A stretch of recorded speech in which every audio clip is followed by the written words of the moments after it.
Hello, everybody, and welcome back to another episode of the Castaway Anime Podcast. I'm Neon Manta.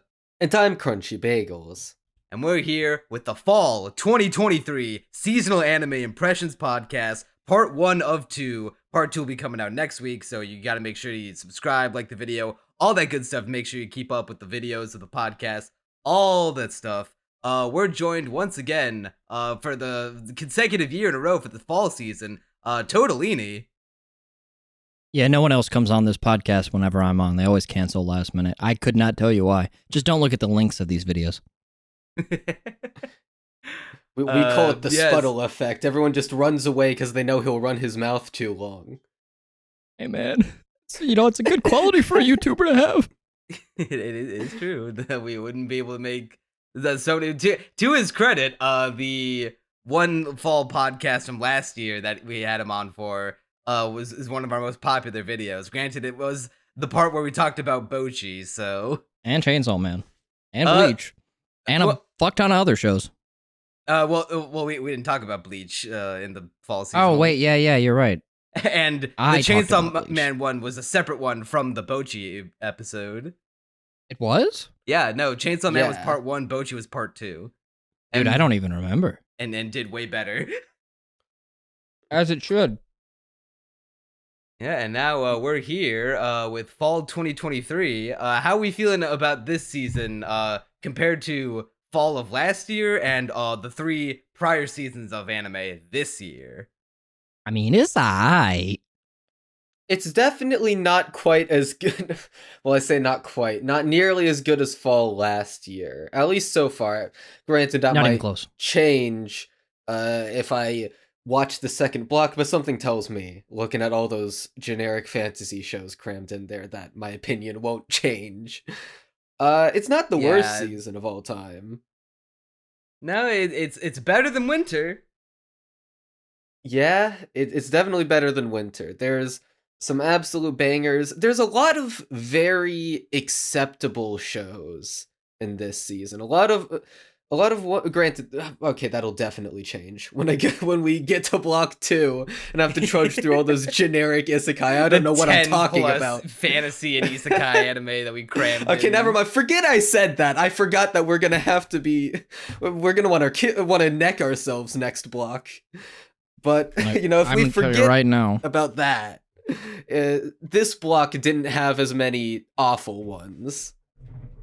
Winter, absolute dog shit. Except for Onimai. And Vinland, but that was a season 2. And I guess Eminence and Shadow. That's about it, though. Spring? How could you possibly forget about the masterpiece that is Inukai-san and her dog? Oh my god, I did make a video on that, didn't I? I completely forgot about that show. I mean, I guess I think anime as a medium was like elevated by that show. Dude, nothing has stepped up to the plate since. Yeah, I guess if you think about it, Inukai-san's dog can be someone's Black Panther if they're a zoophile. Is that like a double entendre? Because he's a panther? No, I think he's making like this is my Black Panther meme. Yeah. No, I know what he was doing, but like Black Panther, he's based off of it could be mythological panthers. Like I don't know if he knew what he was doing there, but look, Spring was a lot better. Even if you just don't count the like sequels, which actually looking back on it didn't really have a lot of. Spring was really good. And then Summer was not as stacked. It wasn't. I mean, it was pretty bad. It was about as bad as Winter. To be honest, it was a little bit better than Winter. And yet, Psalm 100 is so good, and it's still not over. So that's your problem. Jobless was a step down from season 1. JJK season 2 was a step up from season 1, but it's a season 2. Horimiya. I liked what I saw of Undead Murder Farce. I didn't finish it yet. Yeah, Murder Farce was decent. I need to watch Undead Girl Murder Farce. Hell, My Happy Marriage. It was, it was a show. I hated the first episode of that. I didn't like any of it, to be honest. Classroom for Heroes. That was episode 1 of My Happy Marriage. Yeah, I got like 6 episodes in. It's Cinderella, isn't it?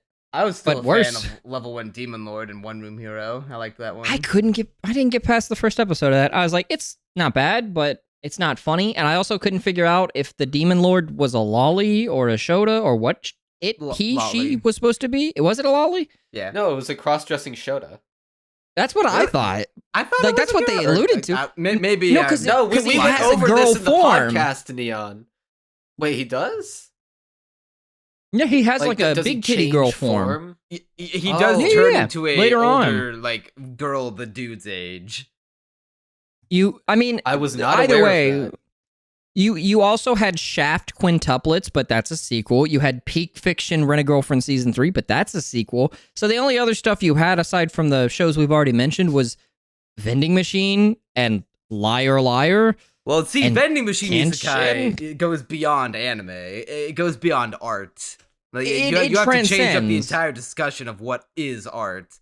But Liar Liar was dog shit. Dark Gathering is really good, but not enough people watched it. But I mean, like, you had a few good shows, very few good shows, and then a bunch of okay ones, and then a lot of, I won't say dog shit, because, again, it was not as bad as Winter, but if I had to rank them, Winter was, like, on a 10 scale, Winter was, like, a 4, Spring was, like, a 7 to an 8, probably an 8, Summer was, like, a 5 to maybe a 6, but I'm sitting pretty confidently at 5, and Fall, so far, I'm thinking maybe 6 or 7. I'm not impressed by a lot of the stuff. But that said, the stuff that is good is really, really good. Well, why don't we get right into talking about the stuff that may or may not be really good, starting with the big one, the one everyone's talking about, Frieren Beyond Journey's End.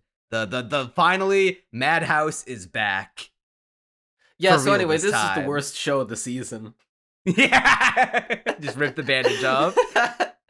It is. I liked it. No, he's no. memeing. It's amazing. Okay. If anything beats this, I will be stunned. The only show that I can think of that has a chance of it is Undead Unluck, because that does seem very crunchy core. But otherwise, like, this is just peak. It's absolutely peak fiction. Yeah, this is from Studio Madhouse. This is like Madhouse has made some noteworthy shows in recent years, like Sunny Boy and Loving Yamada-kun at level 999, whatever the fuck it was called. Okay, I don't know about that one, but yeah, I agree with Sunny Boy. But this one feels like their first like big show in a while.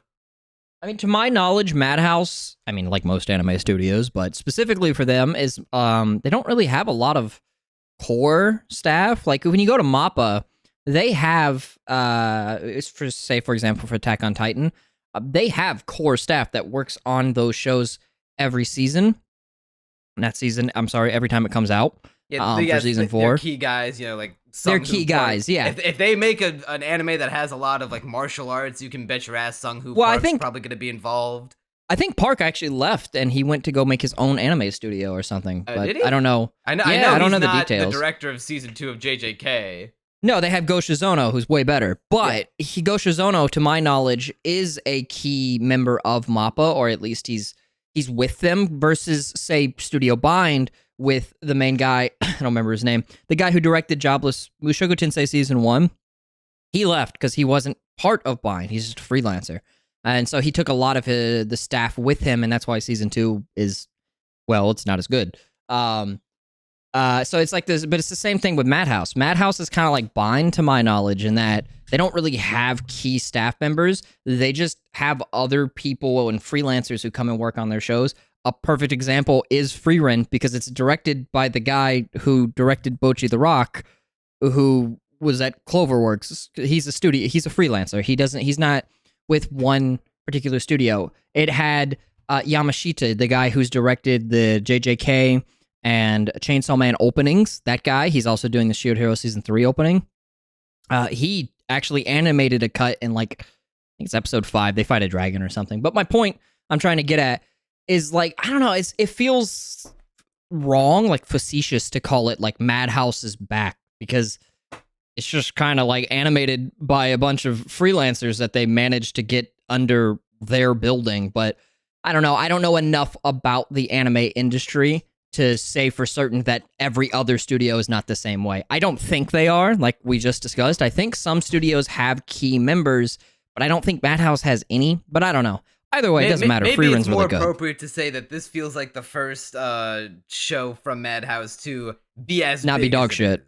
Yeah. Oh, like, yeah, that Sunny too. Boy and Yamada-kun, we can argue quality all day, but at the end of the day, neither one of those shows were like the biggest things to come out of their respective seasons. This is the talk of the town right now. Yeah. They didn't feel like Madhouse shows either. Like when you think Madhouse, you didn't think artsy fartsy Sunny Boy, but you also didn't think, like, I thought Silverlink or somebody animated to be fair, this one, Yamada. To be fair, this one doesn't exactly quite feel like Madhouse. It kind of feels like what a new age Madhouse would be if they kept producing shows of this quality. But like, I don't know, like the other two shows, maybe there's an argument to be made for Sunny Boy, but for like Yamada, I forgot this, they even made that till you just said it. I thought it was made by like Silverlink or... To be fair, the animation feels very Silverlink-esque as opposed to... Yeah, it does not feel like a Madhouse show. Again, at the end of the day, animation studios are just buildings. People just work in them under that label, but it comes down to the staff, and the staff working on this, to my knowledge, is not even like native to Madhouse versus like, you know, other studios. Again, eliminating Ufotable and KyoAni, they're completely different. Versus other studios where they do still have a lot of freelancers, but they also have key members who actually work there. But the show's really good, so it doesn't really matter. Yeah, I'm a big fan.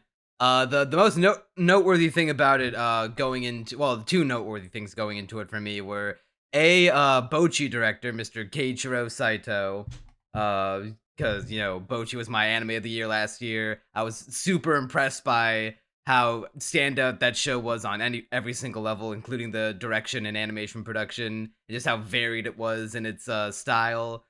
And this one, I was like, okay, so how is he gonna go from Bocchi, this high energy, you know, there's every serious moment in Bocchi is almost always punctuated by a joke of some kind. No, there's some kind of like moment of humor and levity to not necessarily offset, but to punctuate a serious emotional beat, because it's based on a comedy for coma. That's what the show / manga is. This one is more of a slow-paced, contemplative Kino's Journey type adventure story, where it's an adventure, but it's not like a grand shonen. We're gonna explore the whole world, or a Pokemon. We're on foot cross the entire continent and go on all these epic Pokemon high energy adventures. It's all really slow. It's all really laid back. It's not devoid of energy. Atmospheric. Yeah, atmospheric. It's not devoid of energy, because there are some little bits and pieces of you know, maybe occasionally Frieren will get eaten up by a mimic. That's a recurring gag in the show. God, I love it. Yeah, or Frieren will make like a funny face, or like make an expression that is usually going against her more default stoic behavior. The show is not devoid of energy. The most I related to Frieren on that note is the fact that she's impossible to get up in the morning, and how waking up like before the sun rises is just enough. Like, she's barely functioning. Fern has to drag her to the beach to pick up the bits of shipwreck. That was a just like me for real moment that I really connected with. That I think relation is like saying how she relates to you is actually a perfect point for this series in general. Because I'll say right now, on an objective level, there is no arguing that the show is not at least a 7 or an 8, right? Objectively, it is very well put together on all fronts. Not perfect. You could argue that maybe you don't like the music. Oh, your dog disagrees with you. My dog heavily disagreed, apparently, but you could argue that you don't like the music. Maybe it's a little bit too schmaltzy and manipulative for your taste to try and get the audience to feel something. I didn't mind it. I like Evan Call. But I'm speaking from people who may feel that way, right? you could are argue wrong. also that the directing may had, like, I don't know, flatter points. These aren't things that I think, but I'm saying that nothing's a perfect 10, and I can see other points that people may try to bring up. That being said, how it being anything better than a 7 or an 8, right? Because again, objectively, it is at least that level from how finely produced it is. This is Mushoku Tensei Season 1 levels of quality, or Undead Unluck from this season as well, which we'll talk about in Block 2, but that's obviously good for a completely different reason. Yeah, however, I was surprised to see, like as I mentioned earlier, like, really, this is Mr. Bochi Man that directed this? So, like, he's gonna go from this high energy, crazy animation style change every episode, like one of my videos. Direction from that show to this slower paced, more contemplative, atmospheric, quiet adventure story. I wasn't too surprised at that. I figured he'd be able to handle it. A lot of Bochi came from like staff unity, in the sense that they were so in tune in every front, no matter what position you were working on when it came to Bochi the Rock, that's why it was so funny. And if you read interviews, he goes on record to say, he's like, yeah, I just kind of let anybody in the office think of something silly, and then we did it. And then the assistant director, or I think he was the animation producer, I'm not really sure, he was like, he would try to talk them out of it and be like, I don't know if claymation and running through a forest, a Bochi doll hiding in the bushes, I don't think that's a good idea. And then they killed him. Because they did it anyways.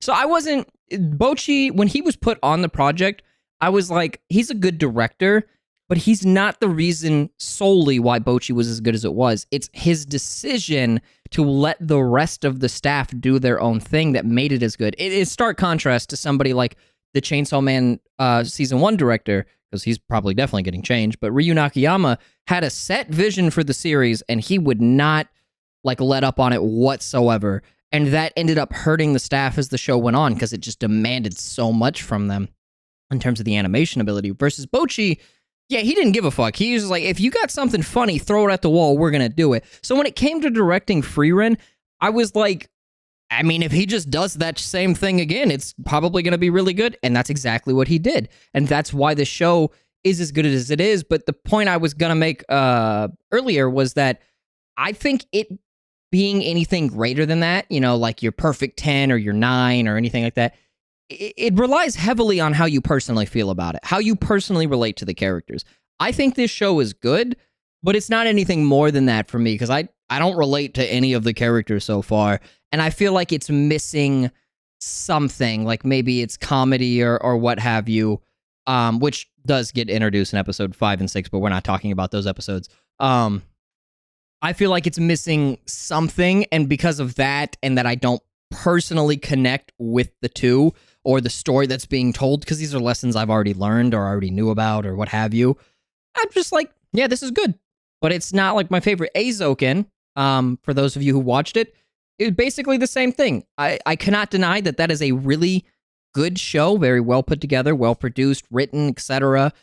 But I think it's just good. I don't think it's amazing. And Frieren is like that for me for these first 4 episodes. I think it got a lot better once they introduced the guy in episodes 5 and 6. A lot funnier, mind you. You can really show what you were just talking about with Bochi. That comedic timing that he's really good at really shines in those episodes. I am definitely excited to see that based on what you're saying. But yeah, the earlier point that I just wanted to quick bring up, because I mentioned like 10 minutes ago, and I don't want to leave any viewer who was like thinking, what was the second point he was talking about hanging. I hate when that shit happens on a podcast. So the second thing is that just similar to Oshino Ko earlier this year, it was announced that this show was going to have a 2-hour episode 1 premiere, but then that got changed somewhere down the line, where instead of like one big long episode with no break in between, this was just 4 episodes released all at once, kind of like a Netflix or Disney Plus streaming service batch drop. That actually still happened in Japan. It was in overseas that we got 4 episodes. No, I'm saying for the viewers, they probably didn't. But yeah, like Neon said, it We got 4 normal episodes. I'm not gonna lie, that was a way better decision because these episodes don't. Oh yeah, this would not have worked for a 2-hour movie like Oshinoko. Yeah, they don't flow together at all. Oshinoko needed to be that length. So I've been the #1 hater ever since Frieren, the news that it would be a 2-hour special dropped. I became the #1 hater of overly long opening episodes. 48 minutes, shit. Whatever. That's fine. It's just double length, whatever. But it feels so, what's the word I'm looking for? Excessive? Oh no, not unneeded, obsessive.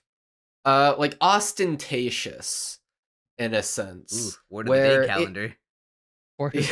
I was literally Googling the word to make sure I had the definition right. Stone Cold Steve ostentatious. Yeah, that exactly. It almost feels overly showy, but also I feel like the experience of not being able to, stop watching a show is heightened when it's like either a 48-minute first episode and then it's just normal from there on out, or just start with normal length episodes. But on the other hand, I do kind of actually totally get why Oshinoko of all shows would do it, because the first episode of Oshinoko feels so self-contained in a way.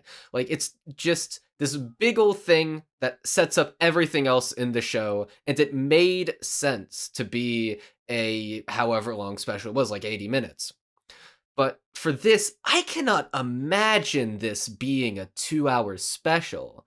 Like, yeah, it just doesn't make sense. Further ahead of time that this wasn't going to be an actual like 1-to-1, one full 40. What the fuck is the time? Like 100-minute or 2 hours special, and it's like 95 minutes or some stupid shit like that. Yeah, like 100-minute special, like Oshinoko was, and just actually was 4 episodes, all just released at once.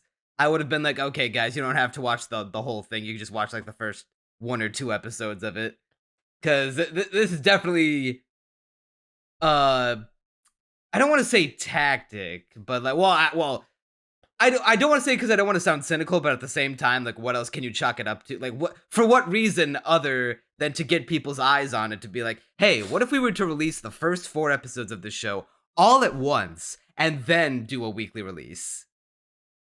To be fair, Frieren isn't even the first show to do stuff like this.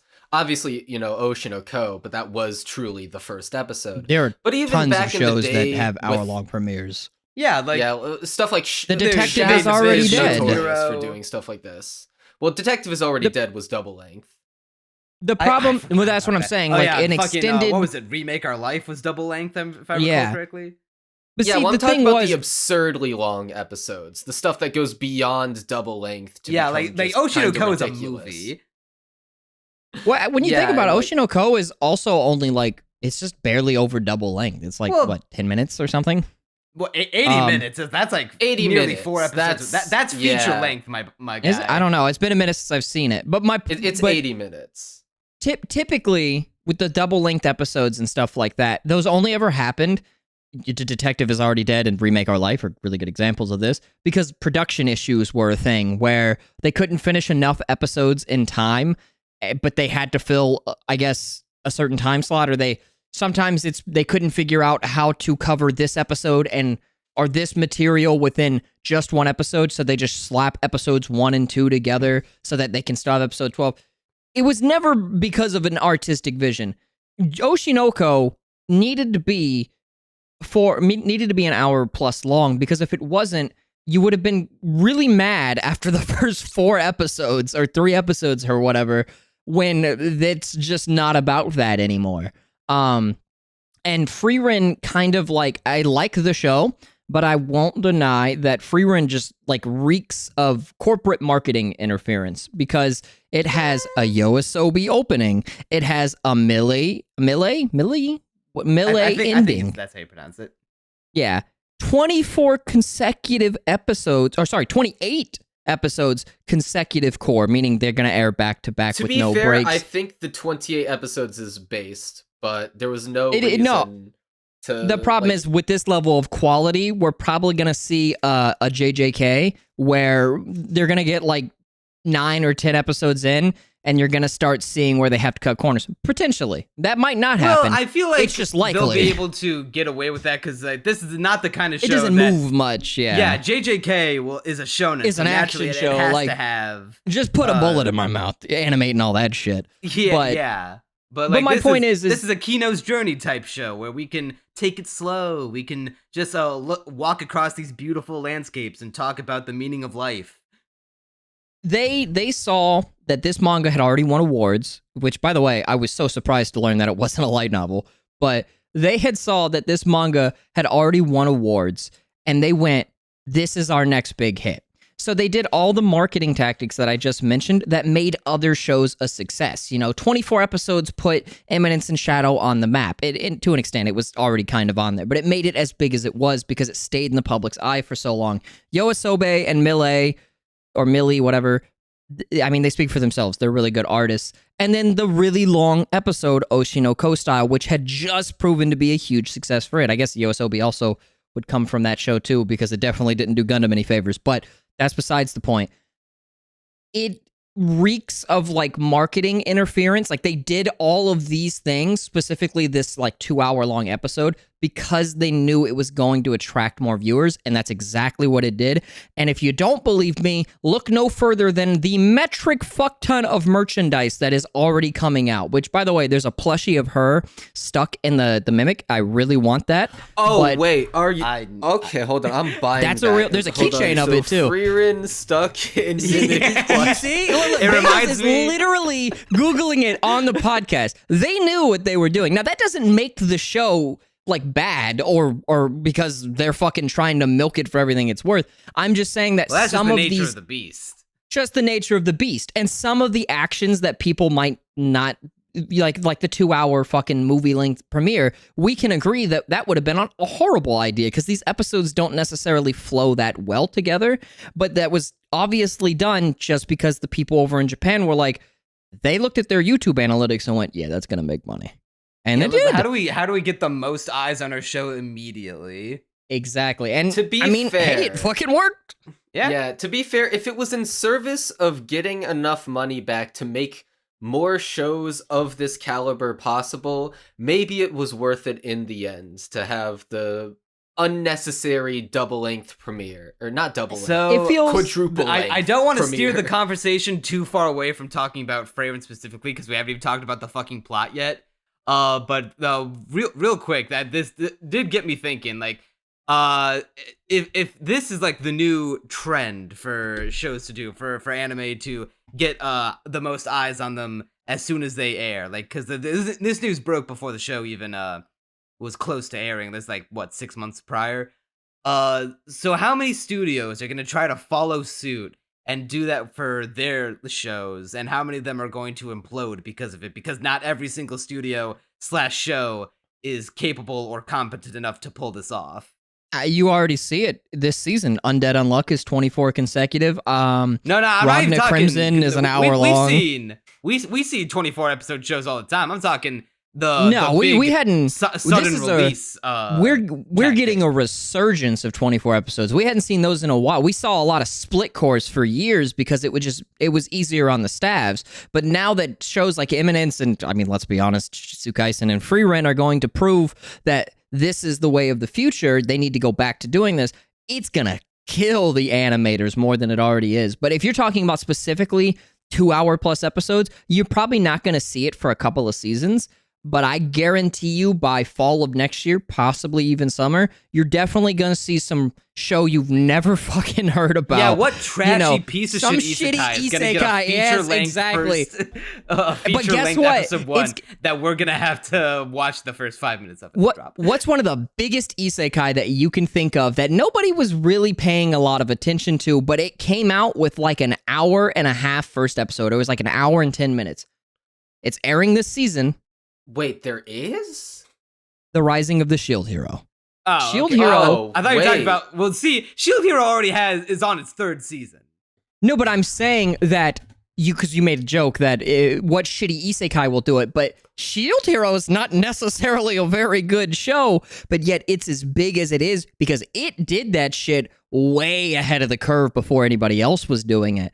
Well, when it was still rare. I won't say before anybody else. Yeah, no. So man, the earliest, the downside well, I'm sure is it's happened like the fucking 90s probably, but like the biggest instance of it that I can remember that I felt made a genuine impact for the show was Made in Abyss. Yes, Made in Abyss did it too. I think Made in Abyss was more of an Oshinoko though, where it needed it. Yeah. But I'm saying like you've now spoken into existence that I don't know, the fucking pig isekai, if it had not already aired, next season is going to air in fucking, or something similar to it, is going to have an hour and a half, and we're going to sit here and go, yeah, dude, that was so bad, and it's going to be like number 10 on Mal. Bro, it's going to be the top of the talk of Twitter. Has an hour and a half long first episode. I feel like we're going to watch need it, to Crunchy. get rid of the rule of having to watch the entire hour and a half of the episode. Because so far they've been big enough where we it's force the biggest thing this season. You have to watch. You have to watch Chillin' in My 30s because I slayed the Demon Lord with my fat peepee. But it's an hour and a half long first episode. I bet you it's peak fiction. Look, be fair, I'm just saying. Actually slaying the Demon Lord with my fat PP, that would deserve. That would be the one exception to the rule. That would deserve an hour and a half long first episode. I'm just saying, the Fruit of Evolution and Isekai Cheat Skill, both written by the same guy, are some of the biggest pieces of dog shit I've ever watched. Yet they both collectively now have 4 seasons because Isekai Cheat Skill recently got announced for a 2nd season. So clearly these Isekai writers are crafting peak fiction that we just can't understand. Our baboon brains are simply not developed enough. Like, he wrote the same premise twice of a fat guy got bullied, got hot in the Isekai world, and then got popular. And it worked fucking twice. It has 4 seasons, but that's so stupid. All right, now I'm not watching the hour and a half isekai. Now to take the conversation back into Frieren, I want to develop more on a point that you were talking about, Spud, to now go into like the show proper. You were saying that this show, you're only gonna get as much like 10 out of 10 masterpiece enjoyment out of it if you resonate to the characters, resonate with the themes and the message of the show. And your mileage may vary. Yeah, I do agree with that. Like, I hate saying the phrase "this isn't the show for everyone" because, like, no shit, that's literally everything on the planet. But it fits really well with this show. Yeah, but yeah, because it's a slow, like, if you don't like slower paced, atmospheric, you really like to sit in the world. I would even maybe. Y'all may disagree, but I would even go as far as say you could consider this something of an Iyashikei. No, I'd agree. Yeah, I can see that. I mean, there's like half an episode of cleaning up a beach. Yeah, I'm not too big on the Iyashikei. It's Iyashikei for genre. For the brain. Yeah, so because Senko-san is an Iyashikei, and that's an Iyashikei for lonely cucks. To be fair, I've seen that. What are you trying to say? I like that show. Hey, Spuddle, do you have a girlfriend? Fuck no. Okay, I rest my case. The prosecution rests. Oh man, you kind of need money for that. Okay, but Neon, do you have one? No, but I don't like Senko-san, so there. What is that supposed to mean? That means I do not have to film the void in my heart. He with does not have to defend himself. I don't have a void in my heart. I just like lollies. What a stupid statement. But I guess we haven't talked about the premise of the show. Something that I find humorous about the premise of the show, right? So the entire thing, it's about after the journey's over, they've defeated the Demon King, now what? Well, Frieren is an elf that can live for many thousands of years, and so obviously we take that in the direction of watching all your friends die and seeing that journey you took rust away in the consciousness of the people and no longer be relevant, or I guess as relevant to your present, all the people in it die. Something that I find really funny, though, is that defeating the Demon King and then seeing what happens after it sounds like a trashy isekai premise if you just describe it. Like, if you don't go any further than that, I would be like, wow, that sounds like the worst show ever. Well, yeah, because you mean we've like seen level 1 demon lord and one room hero? Yeah, we've seen last that kind season? of premise before. That what was that one about the hero who, after he defeated the demon lord, went back to the demon army group and was like, "Hey, I want to sign up to be the new demon lord." I'm quitting heroing. Even Helk, who the one who killed the demon lord, and then is doing the same thing. Yeah, the other one was Yusha Yamemasu, or I'm quitting heroing, and yeah, Helk is the same thing. There's tons of those shows, but Frieren, like, its premise would have you believe that. Then you watch it and you're like, oh, it's about this has soul behind it. Well, you're like, oh. Yeah, to be fair, I like Helk, so I'm not. I didn't dislike Helk. Helk was fun, or is fun. I tried watching Helk to make a video on it, but I thought it was just kind of mid. It was not bad, not good. It's not the best thing. But it's 24 that's episodes not Frieren, for some reason. Frieren is like, you look at the premise and you're like, someone sat down and thought this through. Yeah, and then you get to it and you're like, oh, it's about the mortality of immortality. It's about living so long and taking things for granted, but put into a different character's perspective. Because us as humans, I mean, certainly you have people who take their life for granted, but the author endeavors to go further with that statement by making it with this immortal elf girl who's obviously gonna live to be like 10,000 years old, so she doesn't even care about some of the stuff, even the basic shit a human would care about. Like, damn, 5 years is a long time. Now that's like 5 days to her. She doesn't give a shit. Maybe 5 weeks at best, right? And so in doing so, what it's able to accomplish is to put it into perspective that, fuck, we're all gonna die. And in her case, she's not gonna die, but she needs to learn. For her, it's about the character learning to enjoy life and to not take the people around her for granted. And the show encapsulates this perfectly by having her repeat. She has a statement at the beginning where she's like, it was just a 10-year journey. She repeats that at the end of episode 4 to cap it off, and it's so good because you could see the change in her character. It's that moment. I like the way you put it, where it's like, oh shit, we're gonna die, but it's from her perspective, where then she takes all that time for granted, and then she finally realizes, oh shit, we're gonna die. Dead. Yeah, or they're all dying. It's unfortunate, but it's good because what this ends up doing, and this is what I was talking about when, in terms of relating to the show, resonating with it, is what this ends up doing is it creates a character who has her reasoning for doing the things that she's doing, but then you as the audience, completely different, where you're like, oh shit, when's the last time I talked to Sputtle, to Totoellini? You know, last time I talked to my dad. When's the last time I talked to my dad? I don't have a dad, but I wonder how he's for those who do, how's that milk getting going? I see we're the same person, but my dad. Literally in the other room. Wow, how could you be so lucky? Anyways, it puts life into perspective for you. Which, if you didn't need that reminder, again, you're just gonna be like, yeah, whatever. But if you're somebody who needed that reminder, however slight, you're gonna go, I'm gonna go call my mom. Right? Like, it makes you realize not to take your life for granted. Let's be realistic.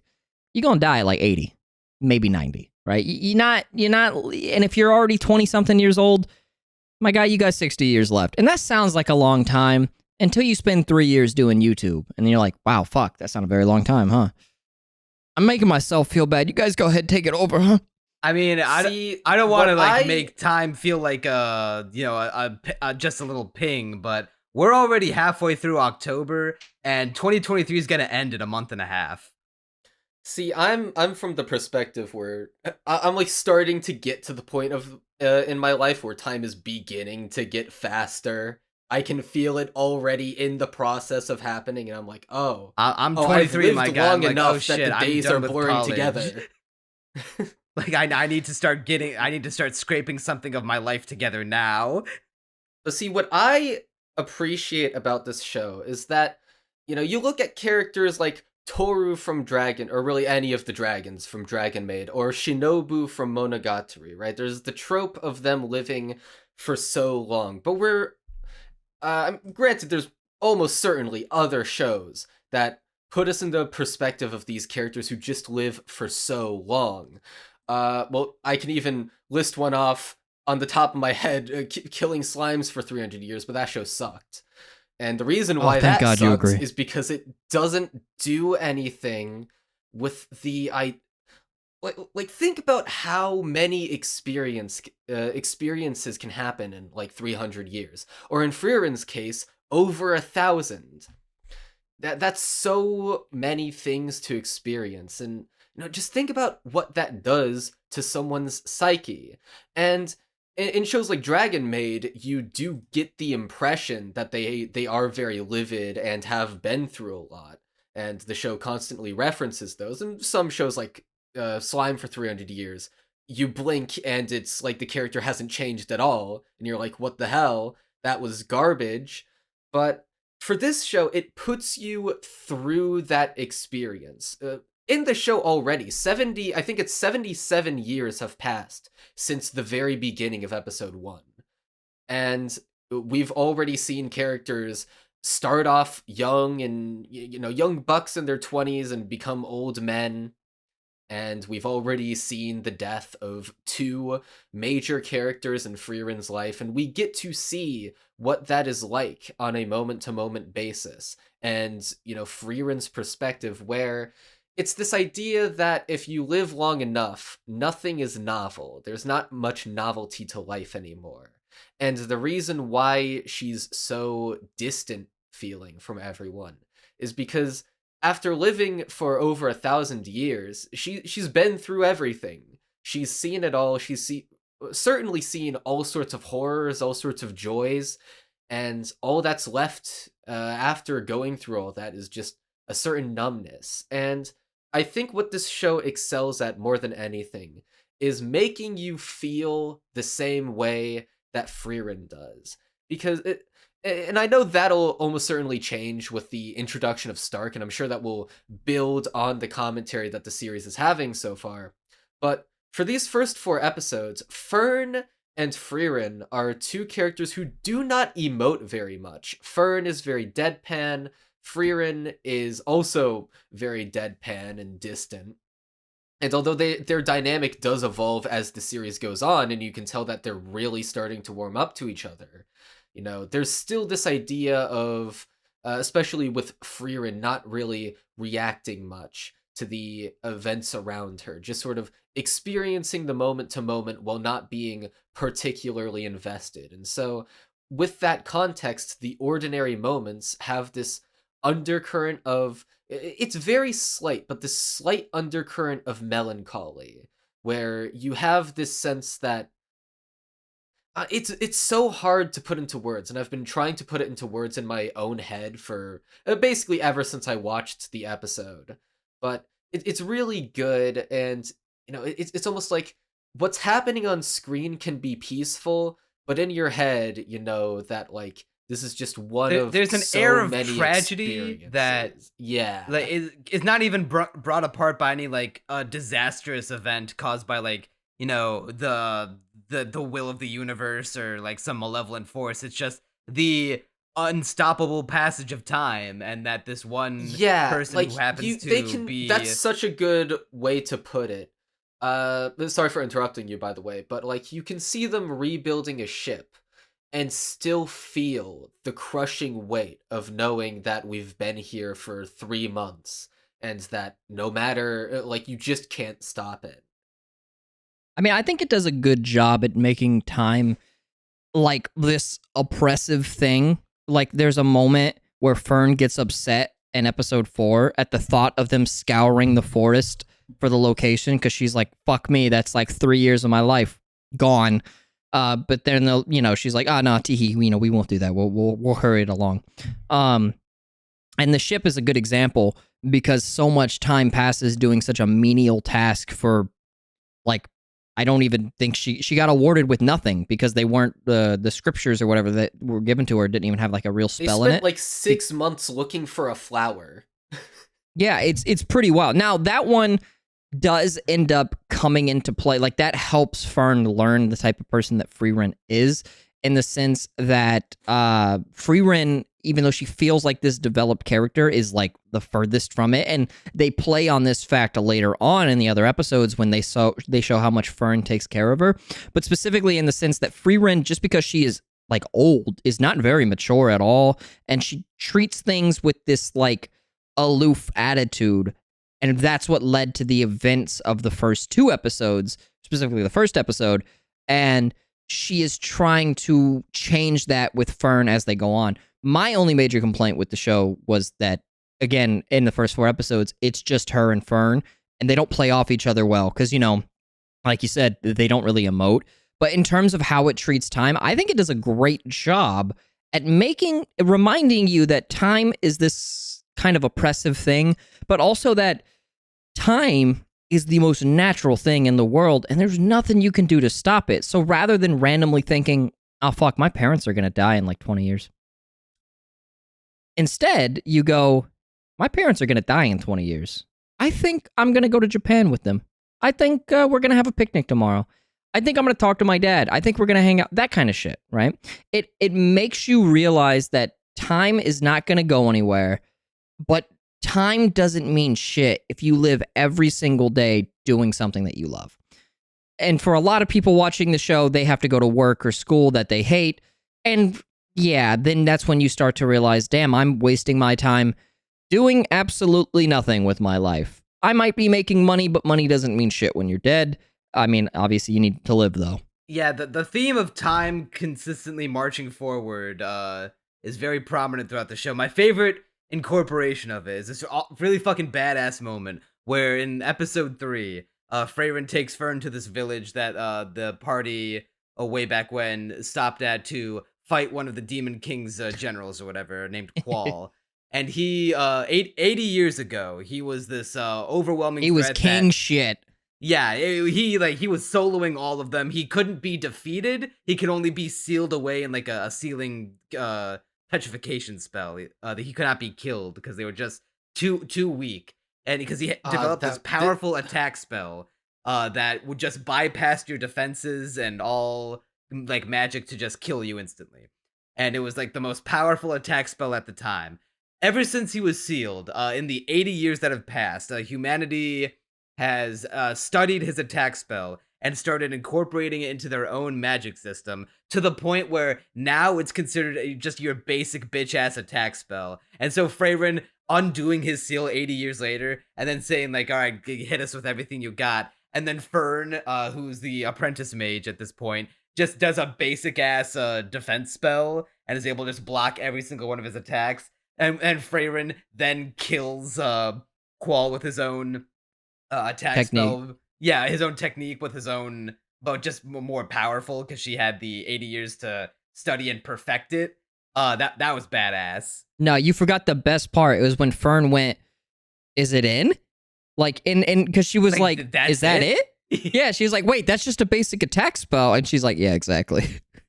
But then they did do really well in showing how dangerous that guy was, because immediately after he figured out a way around it. And that's why she had to kill him so quickly, because he was fucking smart. It was never that it wasn't about the technique he developed. It was about how smart he was to be able to do that. And in his brief time on screen, it was able to perfectly encapsulate that in like, what, less than a minute, where he goes, I see, that's how the shields work, changes his attack ever so slightly and starts putting Fern on the back foot.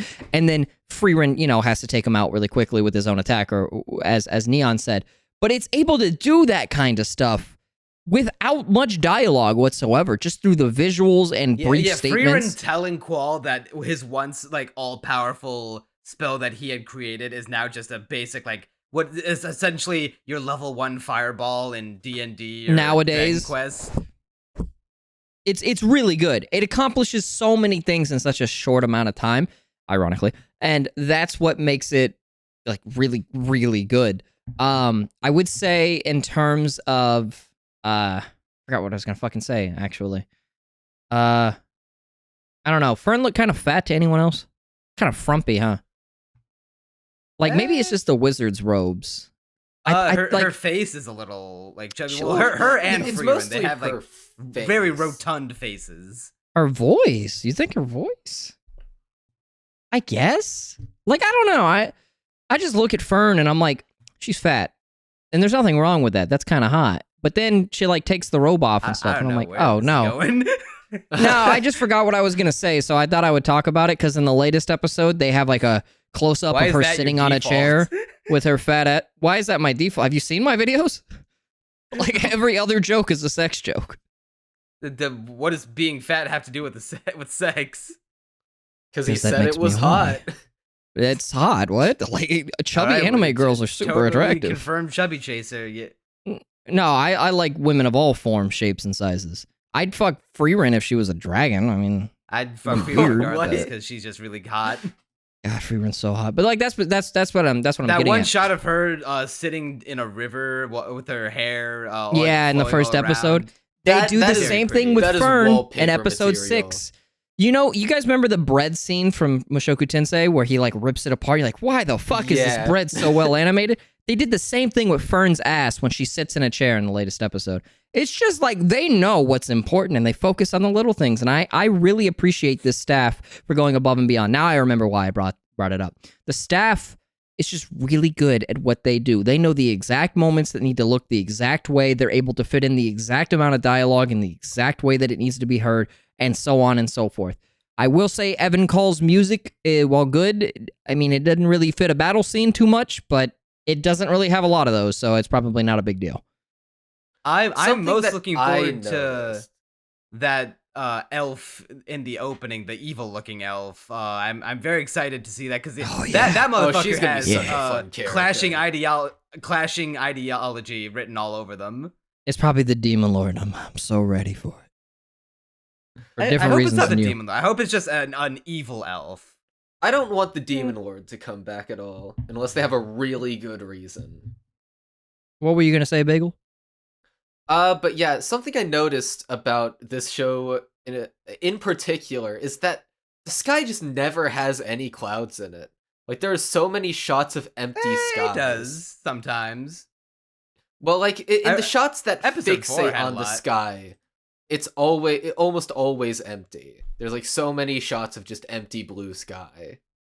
I think it's done on purposely for the aesthetic they're going for. Like, all the backgrounds look like they're hand drawn. They look so fucking pretty. In terms of the atmosphere, the vibe, the setting, and the animation, it's all I said this in my video, but it's heavily inspired by Studio Bind. This show probably would not have looked the way it currently looks had Jobless not came first. Had Mushoku Tensei season 1 not came out first, because a lot of the crazy thing is I think the show looks better than Jobless Reincarnation.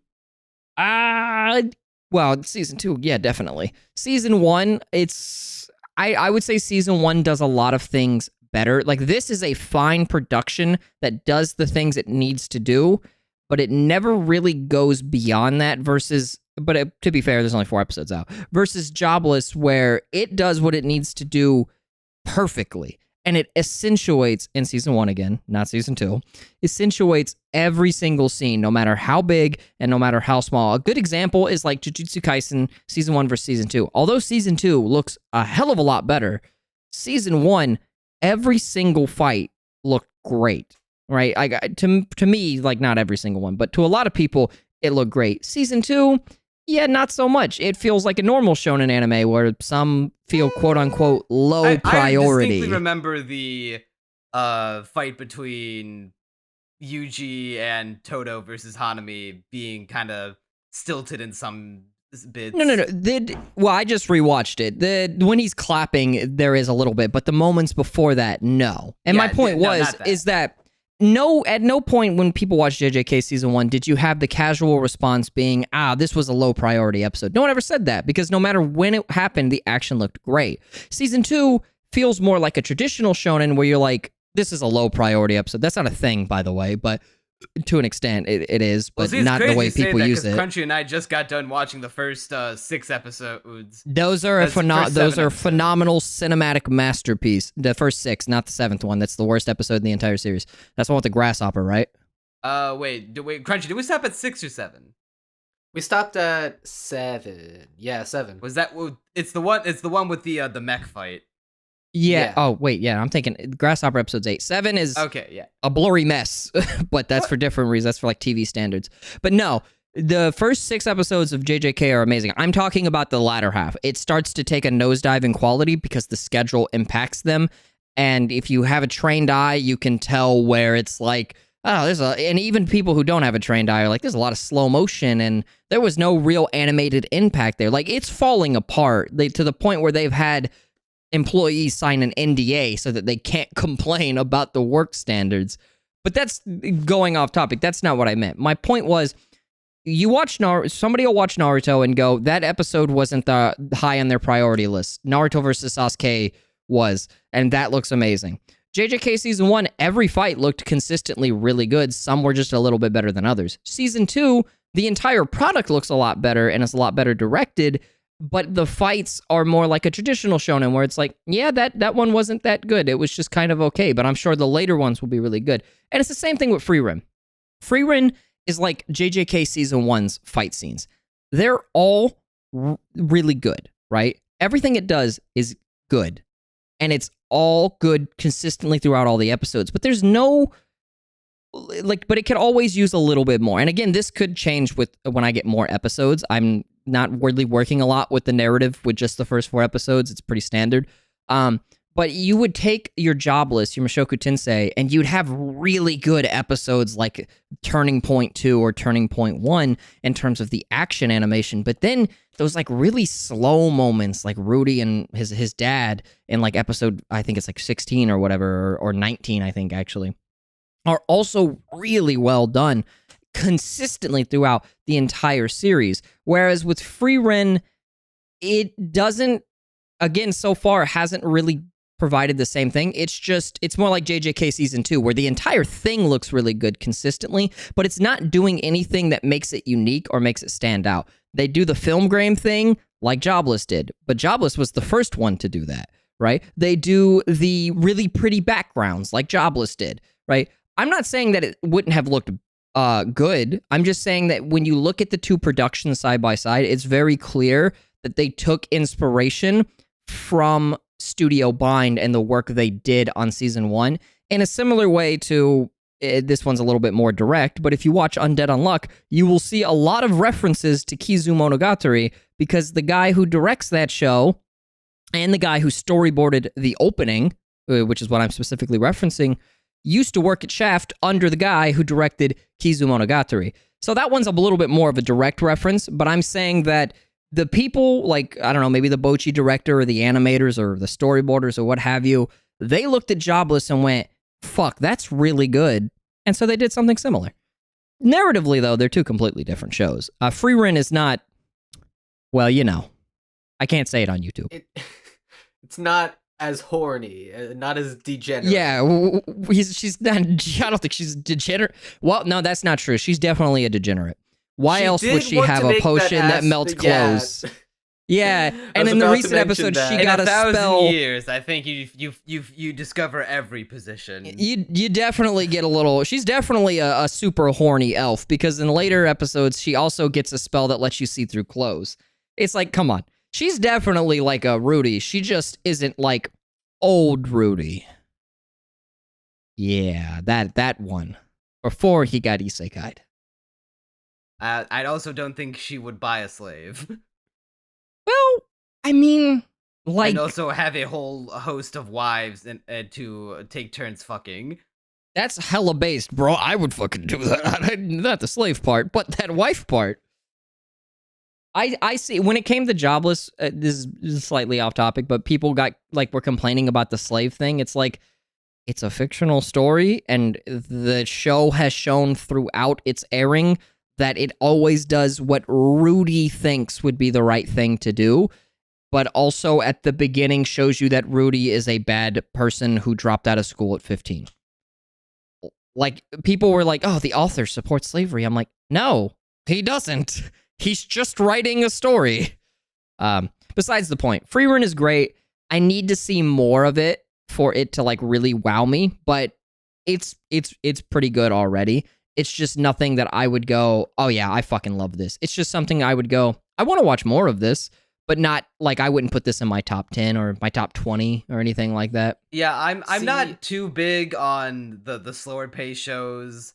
Just because that's just what the kind of stories I prefer. I prefer something with a little faster pace. Because usually it keeps my attention more. Not to say I couldn't pay attention to this show. It's not like I can't appreciate something slow I was contemplative. captured. There was no this. Subway Surfer on the bottom, 0 out of 10. How can I watch this anime when there's no Subway Surfers? But you'd be surprised at the amount of people who watch anime through those shitty like, though, YouTube the difference recap between channels. something like this and another slower pace show that I've seen recently that I can compare it to something like, I don't know, Sangatsu no Lion, which is worse. I feel like the difference you're foul for that one. I haven't seen that. I feel show. like the difference is, the show does not get caught up in. Man, I don't think there's like more than 5 scenes of internal monologuing throughout the entire 4 episodes that we've seen. Is there any? I struggled to think of there's one. Barely. Like, it's a very visual show for sure. Yeah, and visual and actually, dialogue. I think that's intentional in the way that it almost wedges. We never hear Frieren's inner Frieren. thoughts. But because like you can see it right there on her face. I don't think she has any. I think she's just horny all the time. I like Incapable. that. I'm gonna do, because I disagree with Neon hard on this. And monologue is bad. I can't stand. I'm not saying monologue is bad. I'm just saying I know you're not doing saying it and that. not being interesting about it is boring. Well, you're I wrong. don't know. I haven't seen that show. show. You said it was. You say it's uninteresting. I say you're wrong. But did you not like Monogatari? It did the same thing. Neon hates Monogatari. Neon hates. Hates a strong so word. wong about everything. I dislike. As of now, I dislike. Neon has the worst. What's your favorite takes show of all time, Neon? Are we talking just anime or in anime? General? It's if you want my normie answer, it's Dragon Ball Z. If you want my more nuanced answer, it'd probably be Dragon Maid. That answered everything I needed to know. Go ahead, Bagels.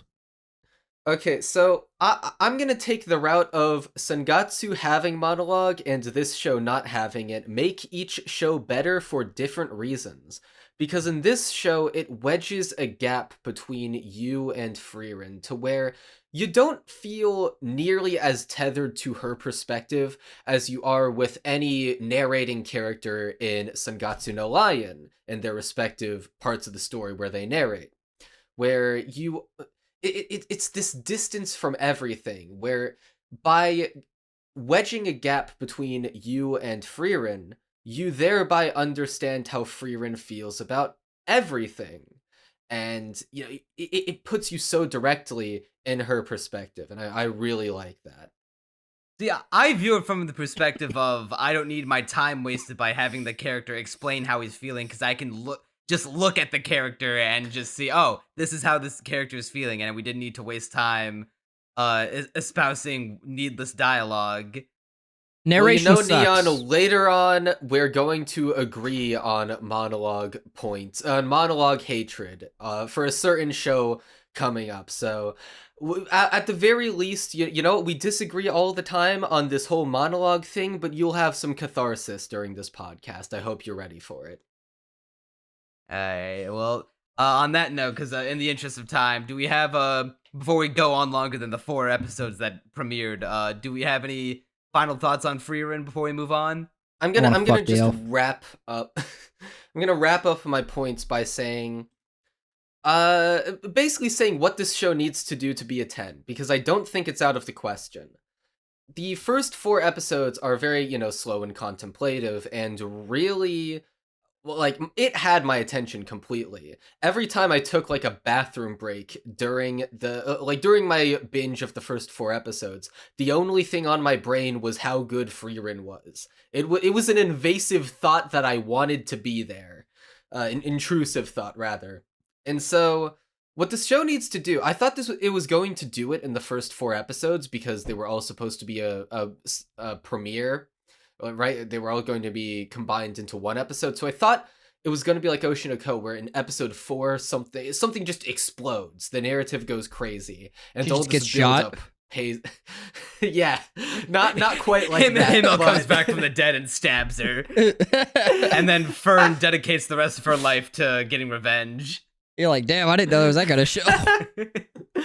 But I thought it was just going to be some extremely emotionally intense narrative moment, and we didn't get that. I don't mind that because I didn't watch them as a whole premiere. If it's set up correctly, I would not be opposed to a plot developing. I think for this show to be a 10, it needs to have like some kind of story where and I think it will begin to have that as time goes on. We do have a goal. We are going to take a explicit 10-year journey, so yeah, and so things have to happen on that journey. It can't always be slice of life. And that's why I'm hoping Evil Elf comes into play. Yeah, and so it needs to begin having developments in its narrative, and it needs to have moments within the 28 episodes that is going where the plot just explodes. Because Sangatsu no Lion does that like every few episodes, where something just completely explodes, and you're like, wow, this is the greatest thing ever. Why would you, Crunchy? Why would you lie to your audience so blatantly? You're the one spreading misinformation. I don't want to hear that. I watched the same show you did. Yeah, and you're wrong. But Y'all know the scene in Evangelion when Shinji does the thing in the hospital room? Yes, we all know the scene. Now y'all remember the scene where Frieren was like sleeping on the bed with the book over her face? That's my thoughts about this show. Go ahead and wrap up the point, Bagels. We gotta get to the next show. Excellent non sequitur. That tells me we desperately need to move on. So now it's time to talk about all the other not as good shows. I wouldn't say that. I mean, some of the stuff is on here is good. A lot of it's dog shit. Some of it's pretty good. But not this one. Not Kamonohashi's Forbidden Deductions. I like this show though. So I do like it, but I do want to regale to you my first note, which is I suspect this will get very gay very quickly. Oh yeah, it did. It did not get as gay as fast as Fugo Keiji, which is just I expected it to be. It's actually not that gay, which is surprising. Immediately. It's just like you look at the premise and you look at the promotional art and all that, and you're like, yeah, this is gay. And then you watch it, you're like, oh, it wasn't that gay. It's more like Kabukicho Sherlock, I think is what it was called, or Kabuki.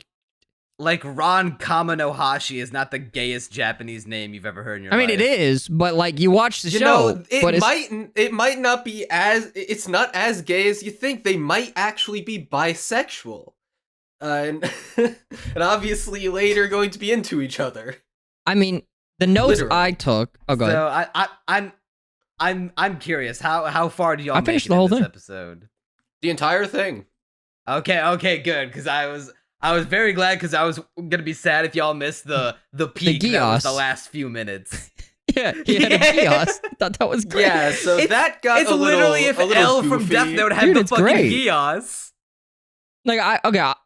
Yeah, so he apparently has a sickness that he can't control at all. He has the sickness. It's called unalive yourself after he solves the case. That's exactly what he did. You ever seen...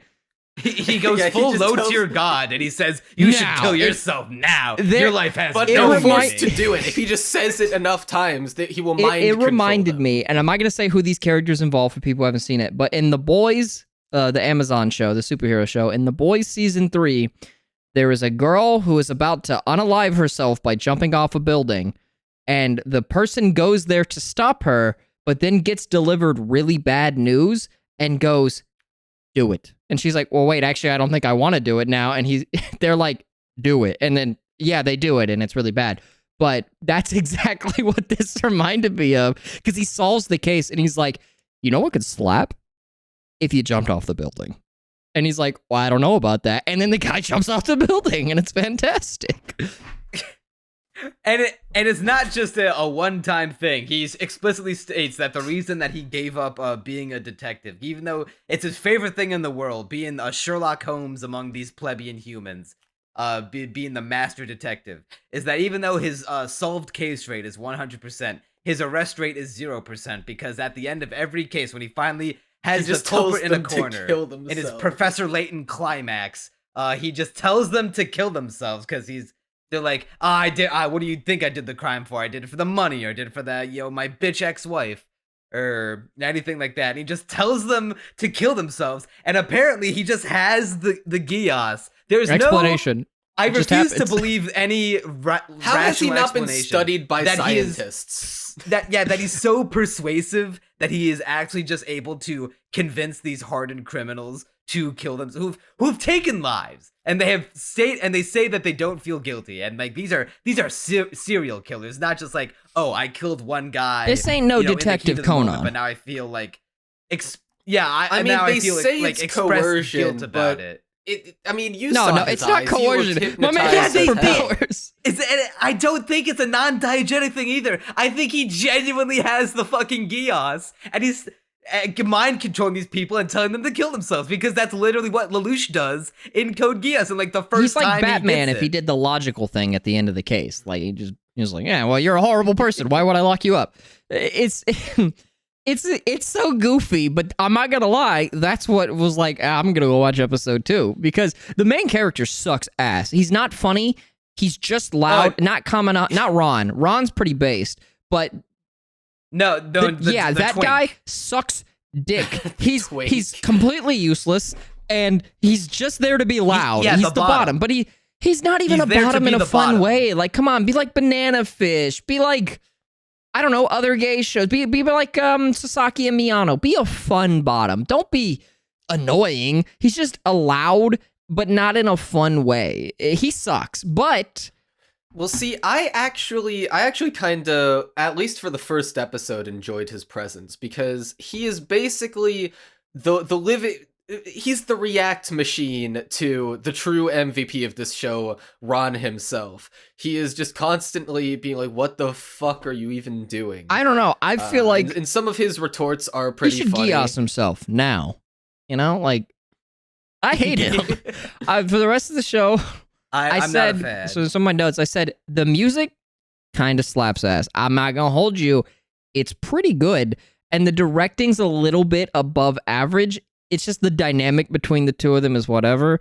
It reminds me of a shittier Kabukicho show. I enjoyed the dynamic a lot, I specifically took note that the background characters' faces were completely blanked out 15 seconds. I think that's a great... I thought that was a great choice. I mean, why waste time drawing people who don't matter? That's the kind of show.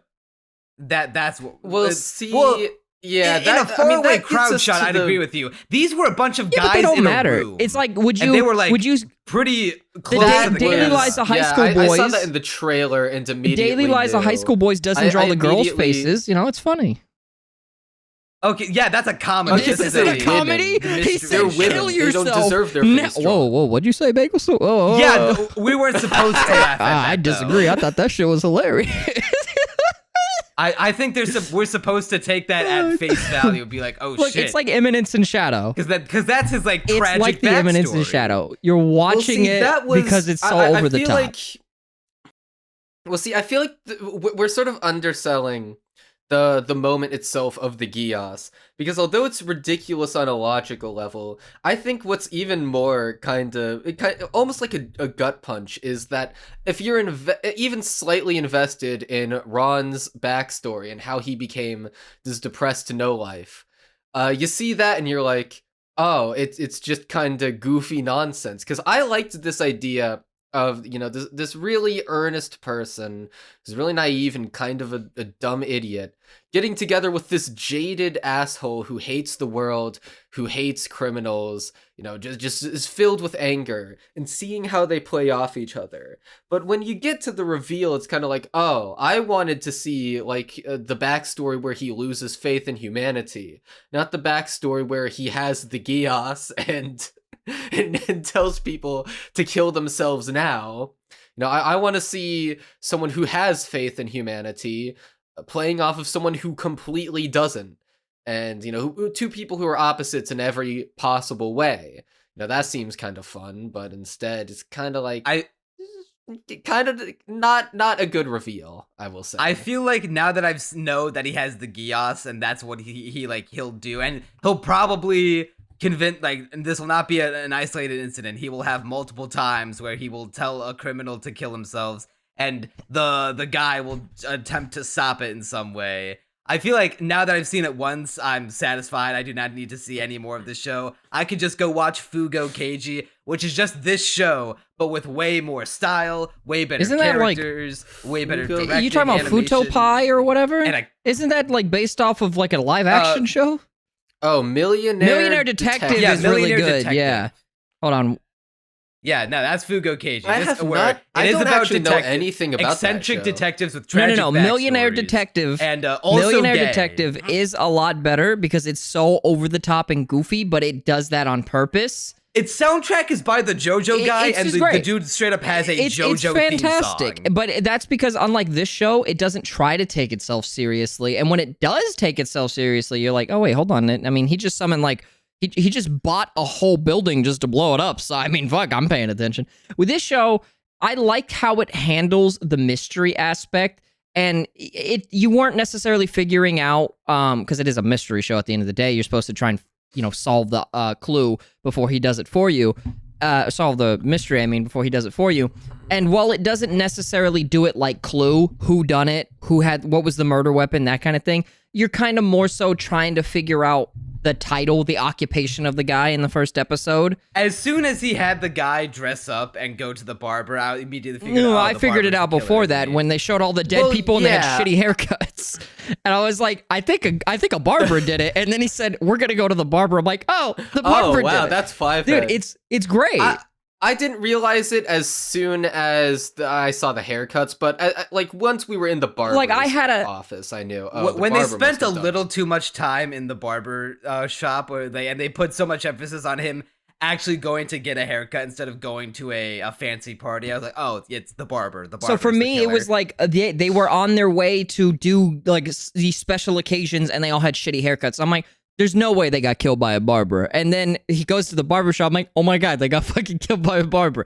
It was more of like a funny realization because I didn't think they would do something so goofy. So in a way, the goofiness is outlined from the very beginning that it's not a very serious show. I mean, he literally goes in the guy's house and his whole floor is a bed so that he can lay on it, do nothing. And when he starts trying to give him the exposition to the plot, he just starts screaming really loudly. It's funny. Was hilarious. Fucking hysterical. And I feel like it's definitely playing into the goofiness in a different way than Millionaire Detective, to the point where I'll give it a second episode, but it's doing it in a way that's very difficult to. Like, if you don't play your cards right, you can very easily go too much in either direction, and you're gonna ruin your fucking show. But I think overall, I do not see this show getting, like, I see it getting very formulaic. I feel like I've already gotten the entire gist of the experience. I mean, you think that. I'm like, all right. You think that, and then they solve a case, and it turns out a homeless guy murdered somebody, but he did it for food, so you start feeling bad for him, and then he goes, you should kill yourself now. And now you're like, oh my God, there's a political debate going on. That's fucked up, right? It's like, well, he did kill somebody. He was like, yeah, but he was doing it for food. Well, see, Toto, you say homeless guy did it, and it's like, wow, okay, wow. What are you gonna tell me next? The butler did it? Was you trying to insinuate that a lot of homeless people kill people on these shows? I don't think I've ever seen one where a homeless guy did it. But anyways, yeah, no, I think it's enough for me to give it another episode. But also, I should say, I'm super biased when it comes to mystery shows. It's my favorite genre. See, ever since reading Zaregoto, I've now had just this mystery crave within me where I want to see more mystery shows. All right, Crunchy, there's this awesome game series you should play called Professor Layton. What's that one, 999? Yeah, well, see, what I'm about to get into is that although I enjoyed this, like sincerely enjoyed the first episode, except for, all the not good parts, up until the ending, I was able to overlook the production values. But, I could just watch Undead Girl Murder Farce, which seems like a much better mystery show. Well, see, I didn't even know that show existed until you literally mentioned it just now. You will watch the first episode, and that I will promise you the first episode of that show will be better than the entirety. I think if you want something of a similar, like feel, I guess. In regards to this like two dudes kind of setup, but done a little bit better and like a more comfortable watch. I really enjoyed Kabukicho Sherlock, which aired in 2019. It's like the English name is like Case File N Degree 221 Kabukicho, but it's exactly what it sounds like. Sherlock looks like a homeless guy and he solves crimes, but there's like more like interpersonal relationships. It's like a Millionaire Detective. Well, no, it's nothing like Millionaire Detective. I'm trying to think of another detective show, but my point is, if you want a good mystery show to watch, The Detective is already actually, dead. it's kind of like that one if it wasn't abject dog shit. Yeah, shit. It's a more comfortable one you can kind of watch in the background, but it does the mysteries really well, and to the point like where you can figure out a majority of them, because mystery shows suck if it's like, aha, you couldn't figure it out because I didn't introduce that guy yet. Or if it's, like Erased, where it's just super fucking obvious.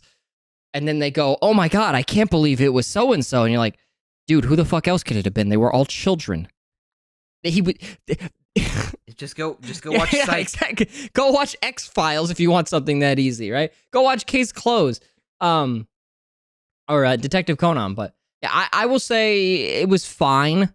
But I have seen better detective shows, and if it wasn't for the Gios at the end, I probably would have dropped it, but because it's going in such a weird fucking direction, I have to give it at least another episode or two. But the production values for, like, the animation are a little low. Like, the directing's a little bit above standard, and the music's good, but man, it don't move much. And it doesn't need to, because it's a detective show, but... like Crunchy said, I haven't seen it, but I did hear a lot better things about Murder Farce. So even at that show's worst, it's probably better than this one. I'm gonna give it another episode. If it sucks dick, I'm just gonna drop it. Well, you want to know what a true mystery is how a girl and her guard dog got an anime adaptation. It was dog shit. I hate this show. I mean, I'm not surprised. I'll tell you the answer. I wish I had a soft-spoken tough guy who could pick me up, protect, and coddle me, said a bunch of women in their late teens, early 20s. This is late teens, early 20s. Well, this is a creepy cat lady show. No, creepy cat lady. No, this is 100% 40-year-old Japanese woman who was like, damn, I really wish. You're thinking of Suburban Wine. Damn, I really want to be groomed. Yes, that's you my would fantasy. be surprised. It's you literally would be grooming. surprised if you. It literally is. The dude is like what, 26? Oh, you think that's bad? Go watch Koi Kimo. It's way worse. The guy's like an actual creep. I don't know what it is. Don't watch it. It's really bad.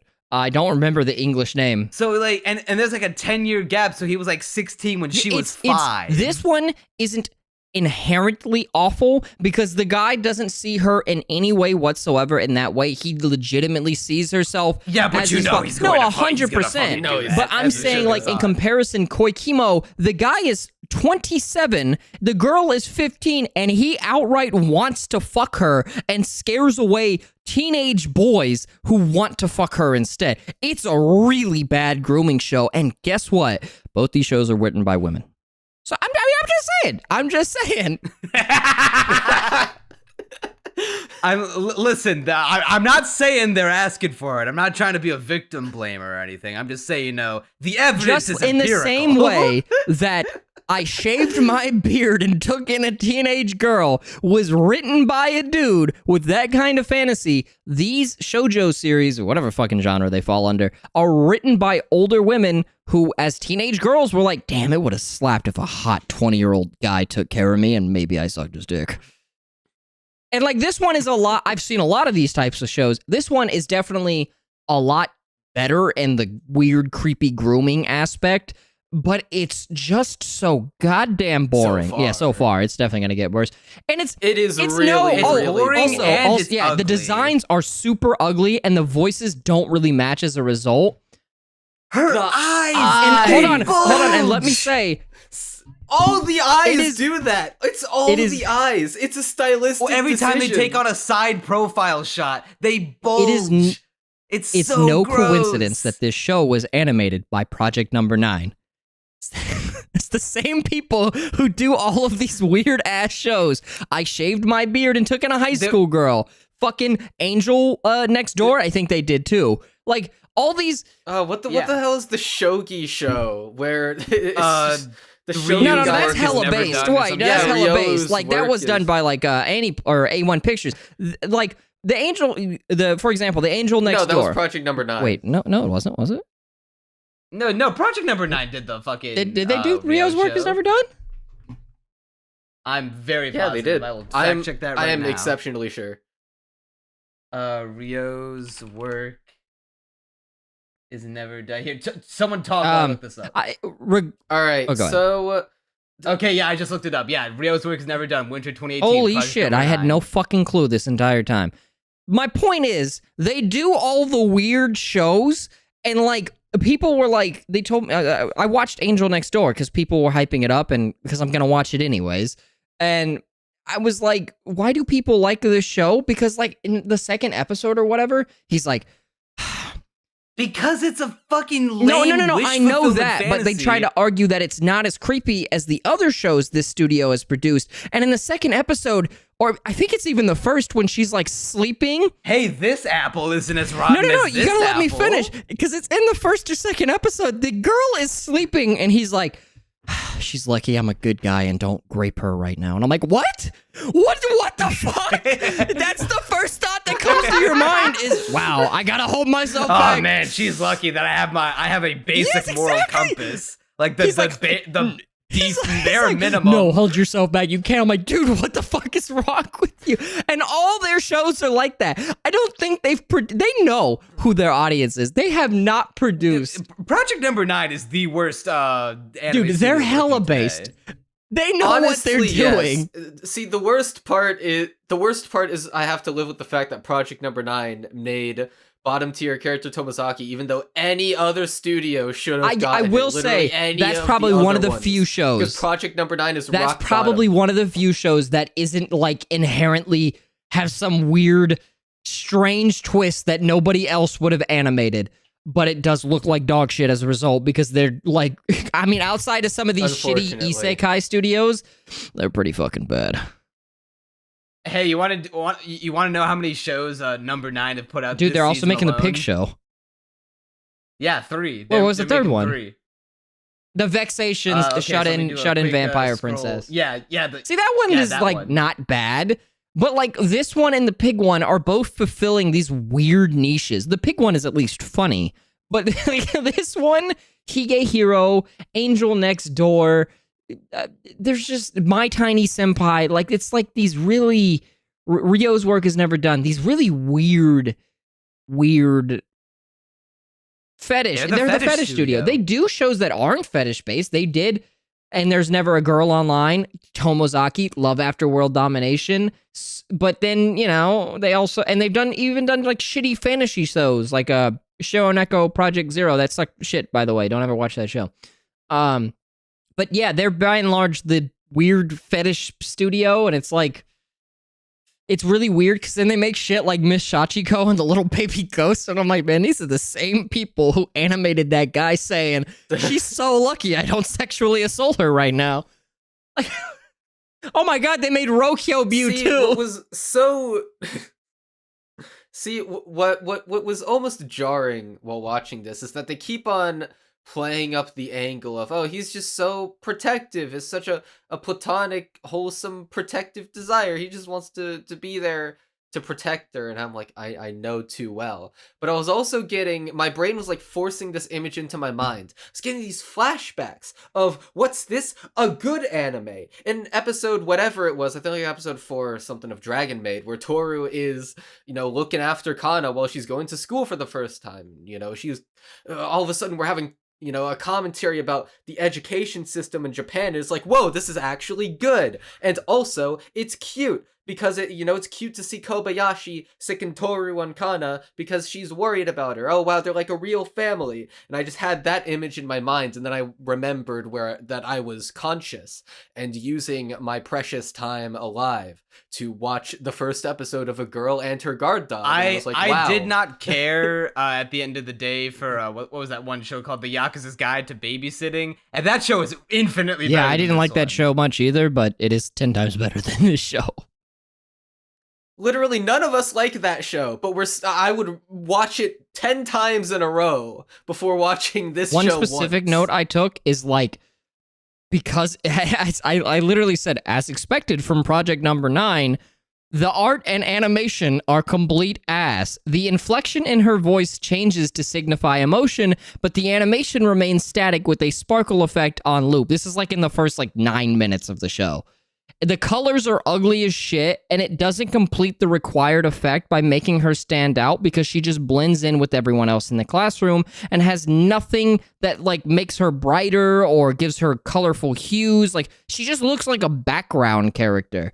And sometimes the facial animation kind of gets into it. After this, when she takes the guy outside of the classroom, I don't even know if you guys made it that far. But then that's when the voice acting doesn't match the guy at all. And it's just really fucking bad. It's really horribly put together. Who would have thought the grooming anime was bad? Again, I will say, he straight up says out to the 5-year-old, "I'll be your mama and papa and your brother. You take it out of context. Me to be, even if we're not related by blood." You take it out of context. It is disgusting, but it's weird. But then, again, this is the one of the few shows where the angle it's going for is not necessarily at least with the main character, the guy.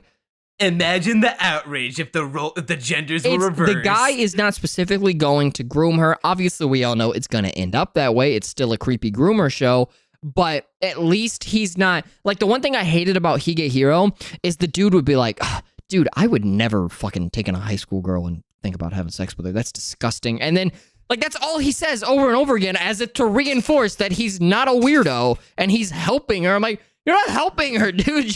You're a horrible person. It's almost like the author had to keep reminding himself that he's not one of those weird people who'd write a story like this. This one, at least, is writing an actual story to go along with this grooming. It's about a guy. He raises this girl. He thinks of her like his actual daughter, and he's sad to see her grow up. And we know they're going to bump uglies later on, but at least they bothered to actually make a story. The rest don't have a fucking story. It's just creepy grooming shit the entire show, and it's not very well animated. Look, I'm just saying, if this was animated by what the fuck is it called? KyoAni, Dragon Maid? I'd fucking watch it, because let's be real, that's basically what Dragon Maid is in certain episodes. In certain episodes, not all the time. I mean, they're just grooming. They're grooming Kobayashi. They're grooming Kobayashi. Kobayashi's an adult. Kobayashi is Kobayashi 26 in her 20s or 30s. Precious little cinnamon roll, who's only 20 years of age, or around there, and she's being groomed by these 1,000-year-old. She's not being groomed. She's being groomed by these 1,000-year-old dragons. Look, I'm just saying, the world. I thought you were gonna. You could have gone for the low-hanging fruit and been like, "Oh, Shota and Luca." What's wrong with that? You could have just said Kana Twister. What's wrong with that? That's all you had to say. What are you talking about? Look, anyways, what I'm trying to say. So how is that okay? But Kobayashi, you gotta listen, because, adult. You said, the roles were reversed, right? What if instead of being 1,020, they were 20 and 15? Makes you think, doesn't it? Well, yeah, because then it would be bad because one's a fucking child. But that's not how I'm the just show saying, works. she's basically a child in comparison to Toru, who's 1,000 years old. I mean, I think you just have double standards. Okay, but they have the same mental Toru function. Kobayashi's infinitely more mature than Toru is. Yeah, Toru is emotionally immature, but clearly has the intelligence of an adult. You might be onto something. It's Kobayashi that's doing the grooming. Tell me I'm wrong. You all saw the Twister soon. Well, maybe if you see the developments in the manga, she will get a new child added to the pack. I don't remember if If Oh, cool, hell yeah. I don't remember if the author is a man or a woman. I think it's a guy. Yeah, A man. Like Man. people, Absolutely a man. Kyoto Animation made the show, and people, it'll have normies watching it like, yeah, it's so cute. And then you read the manga, and you're like, no, it's not meant to be like. It's just horny fetish material. It's just Kyoto Animation made it look cute. No. And it still shines through as horny fetish material, even in the anime. The manga This is gonna go off way off the rails. Look, I'm just not going to saying say I don't dislike Dragon Maid. I just like Kana's thighs are fat for a reason. Okay, yeah, KyoAni did turn down the horniness in the manga, yes, but the manga is just as worldly and filled with like sage worldview. Look, I got a panel anime. of Kana shoving something between her fat thighs, and that's the whole page. You still gonna tell me that shit? Look, I'm not saying you can't be horny and have a message to send too. A lot of shows do that. Look at Jobless, you know. You were coming off and saying that the manga was just like exclusively well, horny the fetish, the manga specifically in the character designs is horny fetish material. He does that with all of the things that he writes. Yes. With that he writes, but he still makes a story. I'm not saying he doesn't craft a story or a message out of it. Okay, you did not lead with well, that. yeah, that wouldn't have been as funny for the podcast. But now we're getting off topic. Look, the point is, if this show was animated by Kyoto Animation, I might fucking watch it. Honestly, a lot of people probably would. I don't think KyoAni animating this would make KyoAni has more any self-respect than that. Yeah, now because Kyoto Animation would intrinsically change what it's about. We live in a universe it would change what it's completely about. Instead, it would be completely. I mean, they do this with a lot of their shows. Dragon Maid is one of the ones where they kind of keep it more or less the same. But like Chunibyo is two different things. No, they change. No. I mean, not as drastically. Like Chunibyo's light novel versus its anime, they're two completely different shows. Half the characters don't even fucking exist. KyoAni invented an ending for Dragon for the Maid first season, but then they made a second season because it prints money. I'm just saying, if it was animated by KyoAni, you'd still watch it, and maybe not as inherent. Disagree. You wouldn't like. I would say that it would be a technically superior. I think you would show. enjoy it. Honestly, I think you'd be like, well, I mean, honestly, the grooming's not that bad. I think you highly underestimate my tolerance. I think for you would go. Shit. Well, I mean, yeah, she gets groomed, but dude, the sex scene was animated pog as fuck, bro. Yeah, this show sucks. KyoAni does not have the balls. But imagine if they did. Let's be real, man. That'd be animated century. This show's ass, though. We can move on to the next one. Yeah, it's time to talk about an actually good show now. I was a big fan of the Angry Video Game Nerd anime. What about you guys? It goes to shit in the next couple episodes. The animation really drops off in like episode 3. Yeah. Rip. Oh no. Yeah. There's a scene you could probably find it on Bird app, but he's like fighting someone in a castle, and it looks really. I didn't know it was this show. Is it like a giant CG he's monstrosity? Just really poorly looped animation that made Dragon Ball Super look like it was well animated. Like the beginning parts does not fill me with confidence, but I'm only going off of the first episode, and Shangri-La Frontier. It was enjoyable. It reminded me of, because it at one point when he does actually play the game, it does kind of just play out as a one of those video game VR MMO isekais, but with an air of like energy and pre-established character development that or maybe not development but establishment. Yeah, we know who this guy is. He is James Rolfe, the angry video game nerd. He's instead of going back to the past, he's playing the shitty video games of the present, and he's playing the shitty games that suck ass. I respect him for that. Yeah, so basically, his name is. He doesn't even do it for like a YouTube he's channel. Just bored. He does it because he's like. He just thinks it's fun. He only likes bad video games until he finally remembers what peak is not an like. impossible concept to get behind, because Armagon, who's in the server, had been on the podcast several times. He went on this quest a while ago to watch every single shitty new isekai that comes out every season to completion, so he can rank them all. He gave up naturally because he made it farther than I thought he would, which was more than a few seasons. But He did. There is a tap design out, terminology but- for video games in Japan called kusoge, which are like it literally translates to shit games, and it's what the basis of games like Nier are built off of. The first Nier more than the second Nier, but the first Nier and all of the Drakengard games by Yoko Taro, he designs his games with that philosophy in mind, that they are these really, really shitty games, but people like them because the story is good. He doesn't think so. And that's kind of what this whole anime, well, at the beginning part at least, is about. That's what that guy does. He enjoys playing that shit. Man, don't you put dirt on the name of Yoko Taro when we're gonna do nothing but suck him off later Oh on in yeah, this we are. podcast. Let me get that fucking Danish. But no, Shangri-La Frontier. It sets the tone very nicely, very early on, where after main guy Rakuro is playing a game and he finally has beaten it, and he's like, all right, thank you, my blonde fairy helper. I'm now going to kick you in the face with this incredibly detailed rippling face skin fat animation. There was so much animation. I think like probably 3, 4, maybe even 5 animators died while making clearly. that. It The rest of was the episodes just look like too shit. much detail. They put all their Just no, all the not staff went not together. that was episode the best one. cut in No. the episode, but I thought this You can tell it's- episode was Yeah, the pretty entire fine episode all It's the way one of the around. shows, disappointingly. Yeah. It's not like it goes to complete shit, but it's one of the shows where you watch the first episode and you're like, all right, shit, this looks pretty good. I mean, hey, I'm not like super big on the premise or the character or whatever, but I'm kind of into it. And then you watch episode 2 and 3, and you're like, they put all their effort into that, didn't they?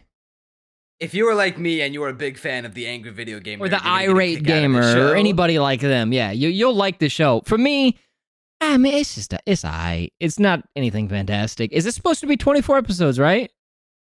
Okay, so see, it might yes. get better as it goes on. It's not something I dropped, which is saying a lot because I I did that for a lot of the shows on this list, like Girl and Her Guard Dog. It has one of my the visuals. I honestly can't remember too much of them right now, but it might have one of my favorite opening songs of the year, just because it goes so. It kind of fucking rules. I don't remember it. I'd have to give it another listen.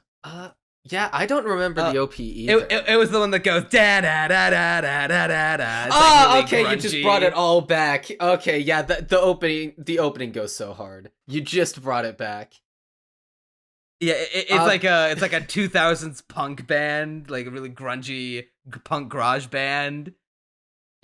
Yeah.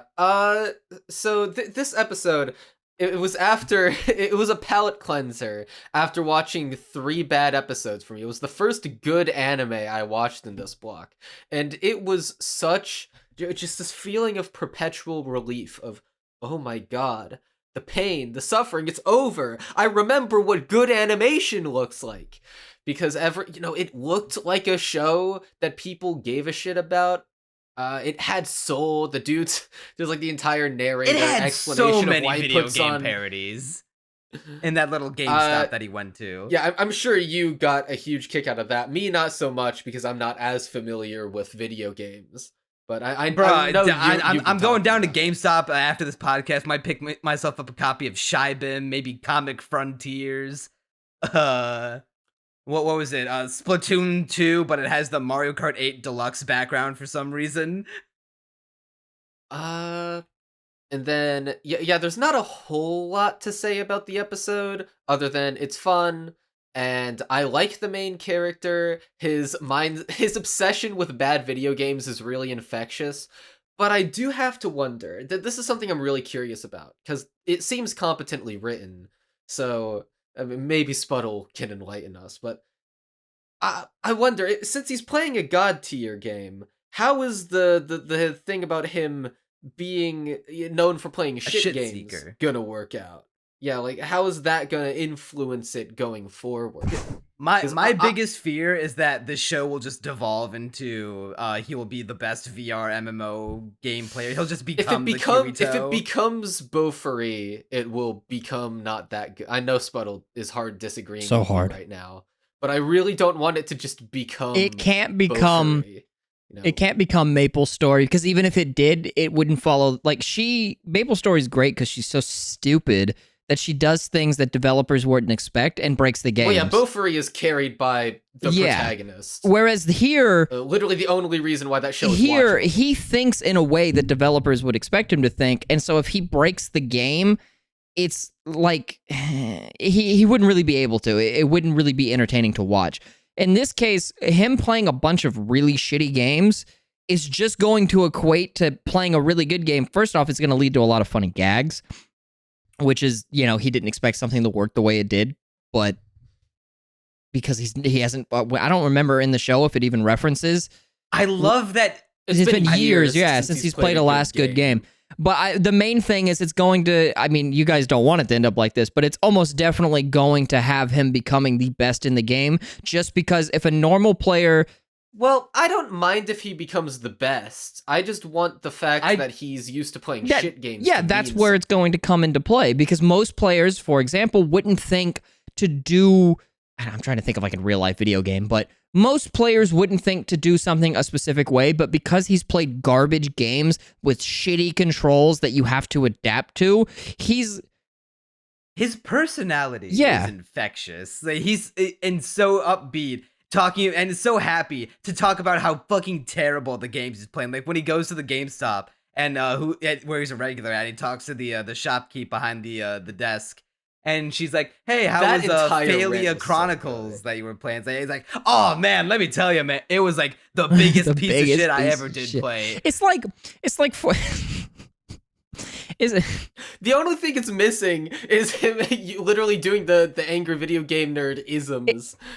I'd rather let a buffalo. Of the fucking buffalo barf. I'd rather lick the shit out of a lizard's asshole. All right, the only thing that was missing was him taking the game out of the VR set and then dropping a deuce on it. It's very similar to that. I just had the name and I'm forgetting it, but it's called oh my god, Fail or something. There's a little pixie girl and he goes into a game. He goes to a game store and she recommends him this really shitty game to play. And when he plays the VR MMO, she's a little pixie that helps him around and play the game. Does that ring any bells? It's vaguely. It reminded me of that game when he went into the game store, but like better, obviously, because that show sucked ass. But no, his shitty game experience is going to tie into how he ends up becoming like the best into this game. And if they do it correctly, it's not going to be like a bore to watch. It's just I have my apprehensions as to whether they'll actually be able to pull it off. It's kind of like you spend your time watching a lot of shitty anime that you can look at a trailer and go, yeah, that's gonna suck ass. Or watch 5 minutes of it and know that in 12 episodes it didn't get any better. It's kind of similar to that. But can you make that an interesting show? Is My Life an interesting show? Probably not. But it did a decent... My Life. Yeah, except for I have a giant bird head and I walk around naked. Or half naked. All I know is I'm definitely going to be watching. I'm going to definitely keep watching. I already watched the second episode, but I'm going to keep watching more from there. Specifically, not because I think that they can do a good job in the writing department, but because it's 24 episodes, so I kind of like this kind of shit. And I want to give a special shout out to the music and sound design from this first episode. The music sounds like it would come from an actual video game and not like this generic stock bullshit, which is great. And the sound design on his swords when he's clashing with the goblin, very satisfying. I don't know if y'all remember that. This is kind of, I'm not going to spoil the show we're going to cover, we're coming up to, but it's funny that you brought up the sound design and the music for this. Because, yes, it does sound like a real video game, but it does not... Another show on this list takes the cake for the commitment to making a game. We'll just leave it at that, I guess, until we get to that show. But I don't know if you guys didn't even... No, you guys said you watched everything, so... Oh, I'm excited to talk about that one. Yeah, I know what you're talking about. I'm sure you do. But, yeah, no. It does a lot of things well, but like I said, it kind of shits the bed as it keeps going. And in terms of the Sorry, my dog's barking. In terms of the animation, at least. But I think because it's 24 episodes, if this is just like a small, like little slump, like this, maybe this one episode was an outlier, then it'll be fine. The pacing, it kind of needs some work, though. I don't remember. It's like some kind of NPC he's going to meet in episode 3 or something, but he's like making a really big deal out of meeting them, even though it's an NPC, and it's not like Infinite Dendogram, where the NPCs were like super constructed AIs to feel exactly like real people. Here, they're just NPCs in a video game. So the fact that he's making a big deal out of meeting someone you go up to and press X on is a little silly, and it's kind of dragging its feet getting to that moment. Which again isn't like the 3rd episode, but I think it'll get better as it goes on, is my point. But I also have a really strong feeling it may have blew its load on the 1st episode. Well, a show that I did not care for after the 1st episode, to contrast, Under Ninja. Oh, I love Under Ninja. That's probably my anime of the season. Yeah, deadass. I thought it was fucking hysterical. This is my type of comedy. Damn, we have different values of what we think are funny then. But yeah, I did not think it was fun. I have barely any notes about this episode. I kind of get the sense of humor where it's like, unexceptional guys doing weird. Let me pull up my notes real quick. I mean, there's CG. One of the first shots is CG soldiers and helicopters. I'm just CG American. I'm just gonna read. I'm gonna read off my notes, roll. and I want you guys to tell me this isn't funny. Starts out with CG plastic toy men U.S. Army guys who speak varying levels of English, despite all looking the exact same, is certainly a way to open a show. Like, they're supposed to be U.S. They're all supposed to be from the U.S.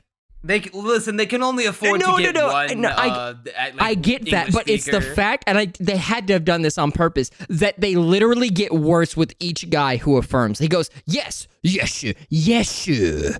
Like, it got worse with each fucking dude. I feel like that was less of them trying to be funny and more of, it probably wasn't, but it just... I dead ass thought the show was gonna be CG when I saw the soldiers. No, I actually had to convince like one of my real life friends who was like he's like that show was dog shit. The CG looked awful. I'm like no, get past the first 30 seconds. It's actually really funny. Like it's the way that this show does everything with the straightest face possible, but it's the dumbest shit. Like the dude's name translates. Yeah, that kind of humor is the kind that I love that shit. He literally like it's like a mixture of Prison School and Gintama, but if they're played like completely serious, where the dude is sitting there adjusting his dick mid conversation, and he's like, "Yes, my name is Black Cloud." And there's no comedic timing. He's just being dead serious. I don't remember what the Japanese name was, but that's probably what it translates. It's like Kurokumo or some shit like that. And then the fucking enemy team they're facing are called the Rear Enders. The Rear... and there's so many layers to that single joke because they're fighting Gyarus who paint their skin like completely brown with this ugly makeup. And are usually seen in like anime, or I don't know if in real Japan if it's still the same thing, but they're seen as promiscuous, as sluts. And they're called the Rear Rear Ender. I'm glad that you are finding humor in this. He says, I do admire your ability to find this hilarious. I'm not done. I just thought it was boring. Then he says, she'll have an ultimate form like Frieza that will result in a simpler design, and it pans up to her stupid fucking face paint that's overly complicated. How do you not think it's fucking like, I get it. This is my type of humor, but I thought this shit was hysterical. Listen, I'll be the first to admit that I've got some eclectic taste in humor. I'll ride or die that Pop Team Epic is fucking hilarious. I thought that show sucked. It had its moments. Hellshake Yano is hilarious, and there's some... Hellshake Yano should be studied in fucking classes. I fucking love Hellshake Yano. There's Pop Team Epic has some really good bits. I was, in fact, thinking about Hellshake Yano. Are you thinking about Hellshake Yano? I was thinking about it. Pop Team Epic has really good bits. Its problem is that they're not all that strong. Some of them are pretty weak. Whereas with this show, a lot of the really good stuff was front loaded in the first half, but the second half still delivers. Like, I'm almost done with my notes. I'm just gonna read the rest of them. It was like, I said, what's even better is that they just add ninja in front of everything and have yet to make it clear if they're all like super chunibyo and imagining this or if it's a real thing. And it like, obviously, even if it was real, they'd still be super chunibyo about it because that's what makes a great ninja, you know, being an 8th grader in your mentality. But it's the difference between playing make-believe or it being an actual story about real ninjas. Oh wait, no, I said, but it's a different. Okay, that's besides the point. I don't know what I was getting at there. But then he I was gonna say they are real ninjas. As when I finished the show, I realized that. Or the episode, sorry. But at the point when I wrote that, it didn't seem like that. And then there's the part where he tells the story about his mom and his dad, where like it was kind of hard to grasp because it was like a Japanese joke. But I think the pun was that the father thought the mom was promiscuous, was a thought because of her usage of kuro, so he divorced her, and that's hilarious because like she meant it as it's a miracle, I have a son or something, right? And kuro translates to that. I thought kuro just translated to black, if we're being honest, but the way that the show describes it, it sounds like the guy just left her because she said it, and he's like, you whore, you were with another man, and then they just break up. That joke's not nearly as good. That's a good example of what I mean by like the best humor was front loaded in the first half. The second half, it's like that joke's kind of funny, but you have to think about it way too hard, and by the time you figure it out, it's not really that good. And then it also ends on weird exposition.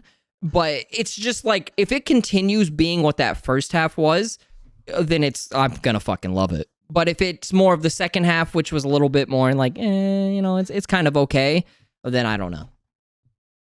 I was constantly waiting for because I thought the joke was they were so the premise of the show is that ninjas have been around in society for like forever. They were very prominent at one point, but as society progressed and technology improved and warfare changed, ninjas they kind of shrunk a little bit, but they've disappeared from the forefront of society. Now, what they used to be common knowledge, now they are hidden away, and they operate by hiding in plain sight, by working as delivery guys, or these guys are like blending in as students at a high school, even though they look like really like schlubby. Dude, I love adults.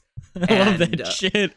like that I can get behind. And I thought the joke of the show was that, okay, we're gonna follow like this generation of schlubby, shinobi in training that are, or like maybe former shinobis who like are maybe like the bottom tier of the shinobi society, and they have to work their way up, and like they're unassuming, but then they can do like all this like ninja shit. Like I thought the joke at the end of this episode was there's the little gang rivalry between the ninjas that meet at the roof of the school and the gyarus was gonna culminate in this really well choreographed, cool looking fight scene, while these gross schlubby looking guys have like unchanging expressions. See, I mean, that would be funny too, but what makes it so good is that it's these gross, schlubby-looking people who are being completely stone-faced serious in everything that they say, and it's like, why would you recommend him? He has no record. And they're like, because he took down the foreigner with the umbrella. And this whole time, because you're not sure if the show's being serious or if it's fucking with you, and you're like, damn, that guy must have been strong. And then at the end of the episode, it shows you the foreigner with the umbrella, and it's just some fucking weeaboo. It's just some weeb who's like, oh, moshi, where's the ninjas? And it's like, wait, that's the guy who we beat up like that? Like, like, I still don't, you said it's being serious, but I don't know if it is or not. And if it keeps that up, if it keeps stupid shit like that. I liked it when he was, hanging out that was really funny. And they were just pretending to shoot shooting blow darts. That was actually the best part of the entire episode. Yeah, that was really great. I was hoping it was going to be like a show about ninjas who like are poor and like the bottom tier of the shinobi society, and they're just trying to eke out whatever living they can, taking random odd jobs as shinobi. And then like at the end of the day, they fucking goof off. In their shitty little apartment where the guy shares a fridge with his neighbor by like opening this like little door to the wall that it's not tall enough for him to walk through. He has to crawl through it. Steals and it. Then he blames it on the woman by leaving her panties behind. And then the girl, she leaves her underwear out to dry in the window of like the staircase. Their bathroom is really shittily designed where like the shower, like you sit on the toilet and then you look at the shower. There's no curtain. It's just like a open space. It's so garbage. And like, it's like you're watching that whole thing and you're like, wow, this show is so goofy and fun. And then they're like, but we have to take out the rear ender. But see, when it got to that part, I was waiting for that. For that, I was waiting for the funny. That's the funny. Never happened for me. It's that they're being completely serious with it, but it's the most goofiest shit that you're like, are they being serious? I can't tell if this show is like actually fucking with me or not. Well, they established that ninja are real. Or are these just a bunch of dudes fucking around? Because the same guy with his super serious face was like, you think the organization cares if any of you runs away? They're definitely Are you real. sure? Because they're like, we all have you living in the same complex. We don't care if you... Or not in that same complex. But he's like, we all have you under the same organization. Well, he immediately then follows up with like, yeah, but if you do run away, you will be erased. But are you sure it's a real organization? Or is that guy just fucking around with his buddies and making it all up and these dumb high schoolers believe him? I feel like if that dude is that depressed and that bored, that's what makes it funny. And wanted to stop being a ninja, if they were making it up, he would the do show something. Wouldn't start with a bunch of military dudes saying ninja. No, because that's what they're so powerful. That if we saw them, we'd die. Die. Exists to set up that ninjas are a real thing. But then when it shows you that the guy who he took down, the foreigner with the umbrella, is just some random weeb, you go, wait, so is the first scene a fake out? Like, is this real? And that's what the humor is going for. Yeah, I feel like, no, that first thing, I think it was like, okay, we got our enemy. This was the target of the mission, right? Oh, it wasn't. It was just some weeaboo. Well, that wasn't even the weeaboo in the front. Like he wasn't even the weeaboo at the end. He's not even the same guy as the dude in, I don't know, fucking Al Qaeda or wherever the fuck they're at. Who got his head chopped off. They're two completely different people. But that scene exists to set up that, oh, this is a serious show. Aside from the horrible CG, and the ninjas are something to be trifled with. Then it shows you this loser, this gaggle of losers fighting the rear enders, and it just gets progressively... But they do straight up do ninjutsu techniques. Do they? Or a ninja flips. So a guy flips? Yeah, the dude... So I guess gymnasts are ninjas? Yeah. No, schlubby guy. It's anime, let's be realistic. They could if they wanted them to. That's the thing. It gets that would ruin the joke. That's the joke, is that it gets progressively stupider and sillier, and yet still takes itself 100% why would so seriously. Many people want to be ninjas. I don't think this show is trying to be funny. It is. You're just not. You're just missing the joke. I don't think it is supposed to be a comedy. It's written by the same guy who says it's like I Am Hero or something. I think it's about a zombie manga or whatever. And I'm not from. Here, let me look at I have heard great things. This is a show that's telling you a joke. The joke is that it's this super silly shit, but it's played completely straight to the point where there is a real ninja organization that exists. But the joke is that it's so goofy that you start to second guess whether that's actually true or not. Because it's like, then why are they hunting down weeaboos and shit? And again, this could change in the second episode if the weeaboo turns out to be like this super skilled guy, but that just makes it even funnier because this like fat white guy is doing ninja flips and shit. Like, there's a joke, you're just not the intended audience for the joke. It's fucking hysterical. But you guys aren't the only ones. There's plenty of people who not funny at all. The most enjoyment I got out of it was when the girl who was constantly drunk, just like was straight up asked the dude, "Hey, can you get the toilet paper for me?"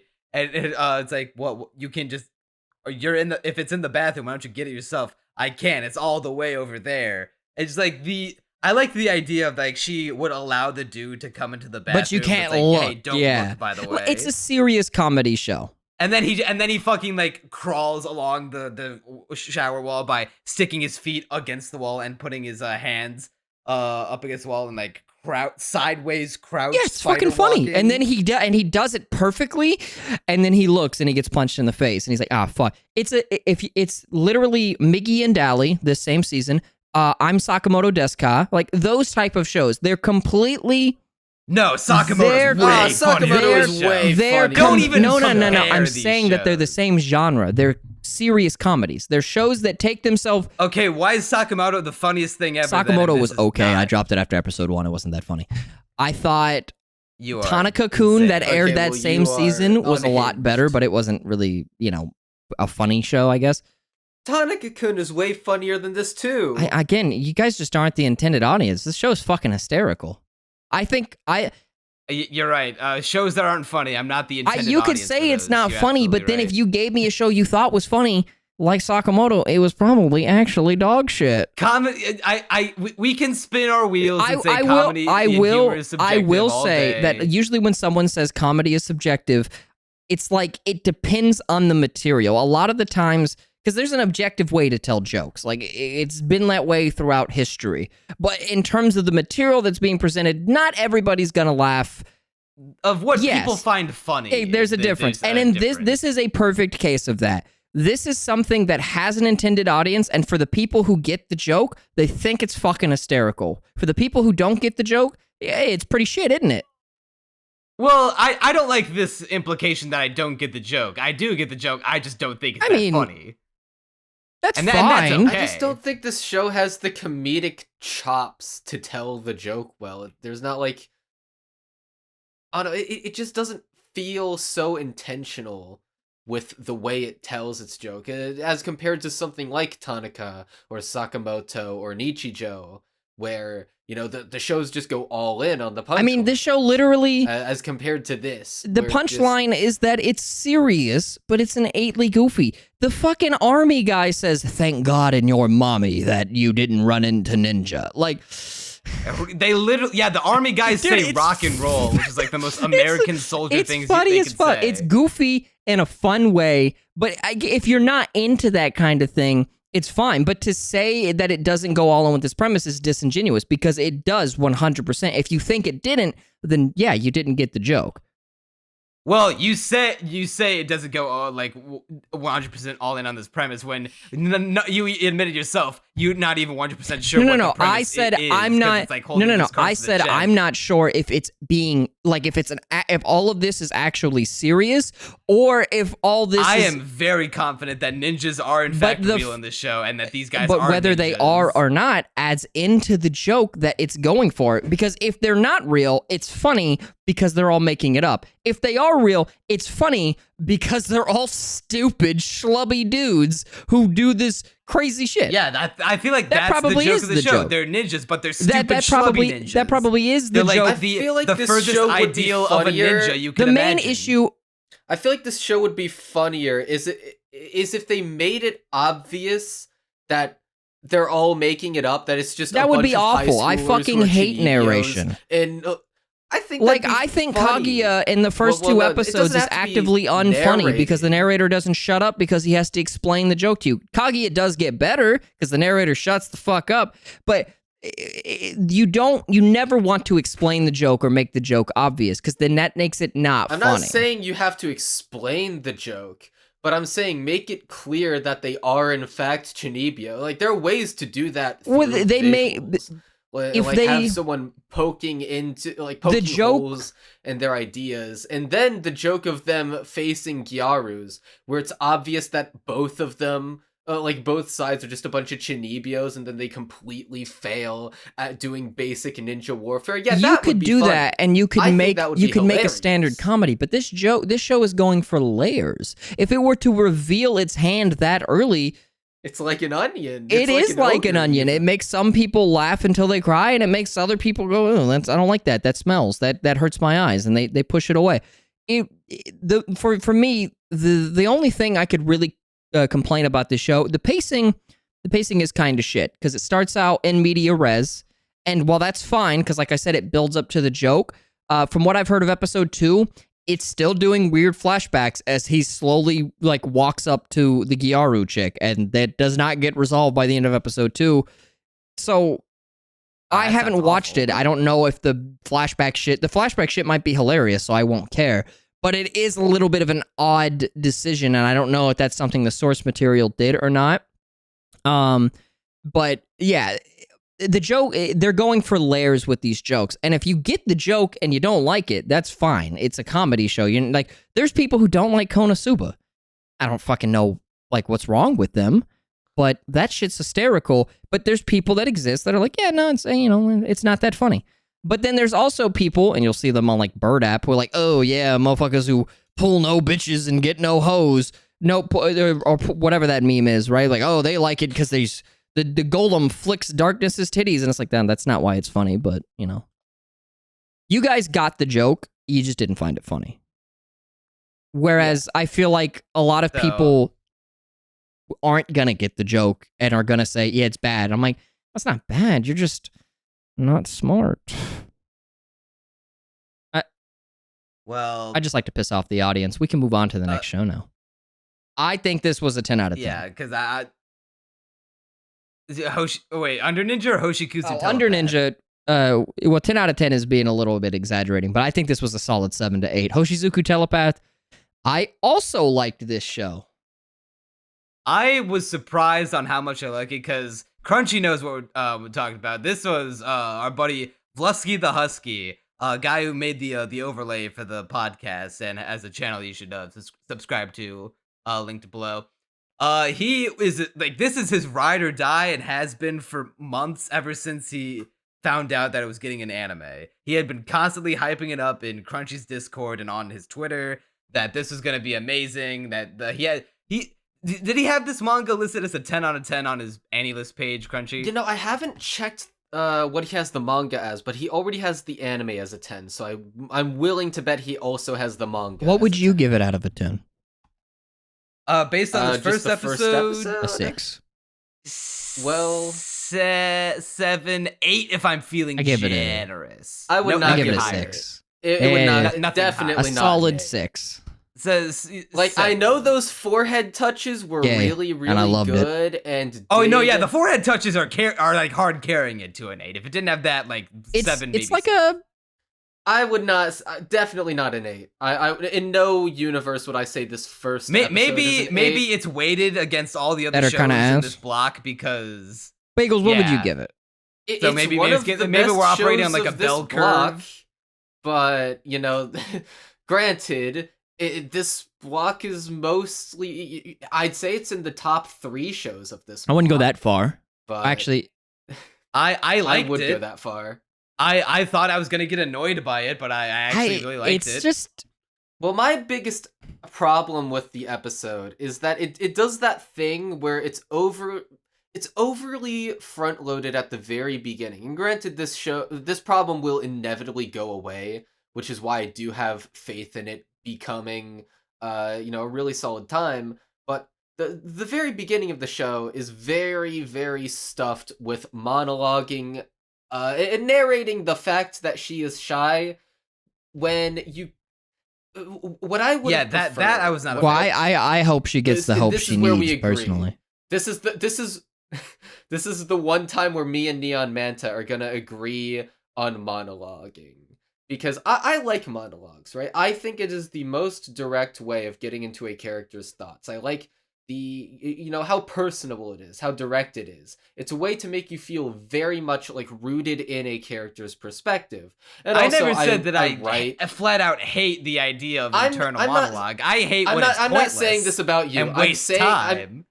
I'm not trying to say this about you. I'm trying to set up the fact that I am more tolerant to monologue than I think most people would be. Like, I actively think monologue in general, in most ways it is used in most of the shows that I like, is really, really good.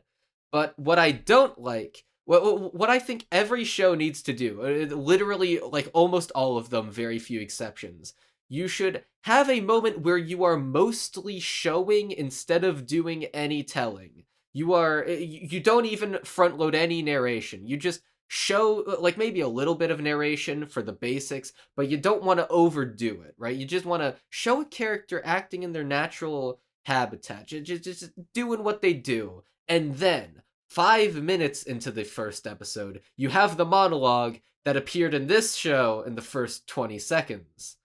That would have made it infinitely more tolerable. Instead, we get front-loaded with the monologue. The first episode of Sangatsu. Sangatsu no Lion literally goes like the entire first half of the episode with Rei Kiriyama not saying a word. I don't know what you're talking about. Whatever. Discussion for another day. It being the first 5 minutes. Yeah, whatever. It was not discussion that we've already had.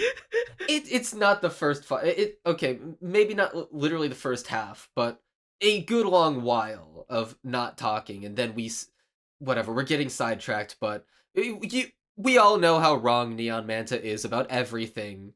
But for this show, first 20 seconds, I'm shy. Then we get that reiterated to us over and over again over the course of like the first 5 minutes, when it should have been first 5 minutes nothing. And then Bochi Umika is not. I feel like it's not where we get like a brand new introspection, where we dig a whole new layer of how much of an antisocial friendless loser that Bochi is. And see, in every single one of her inner monologues. With Umika, I mean, I feel like you guys are missing the point. Like, she suffers from a very severe disability.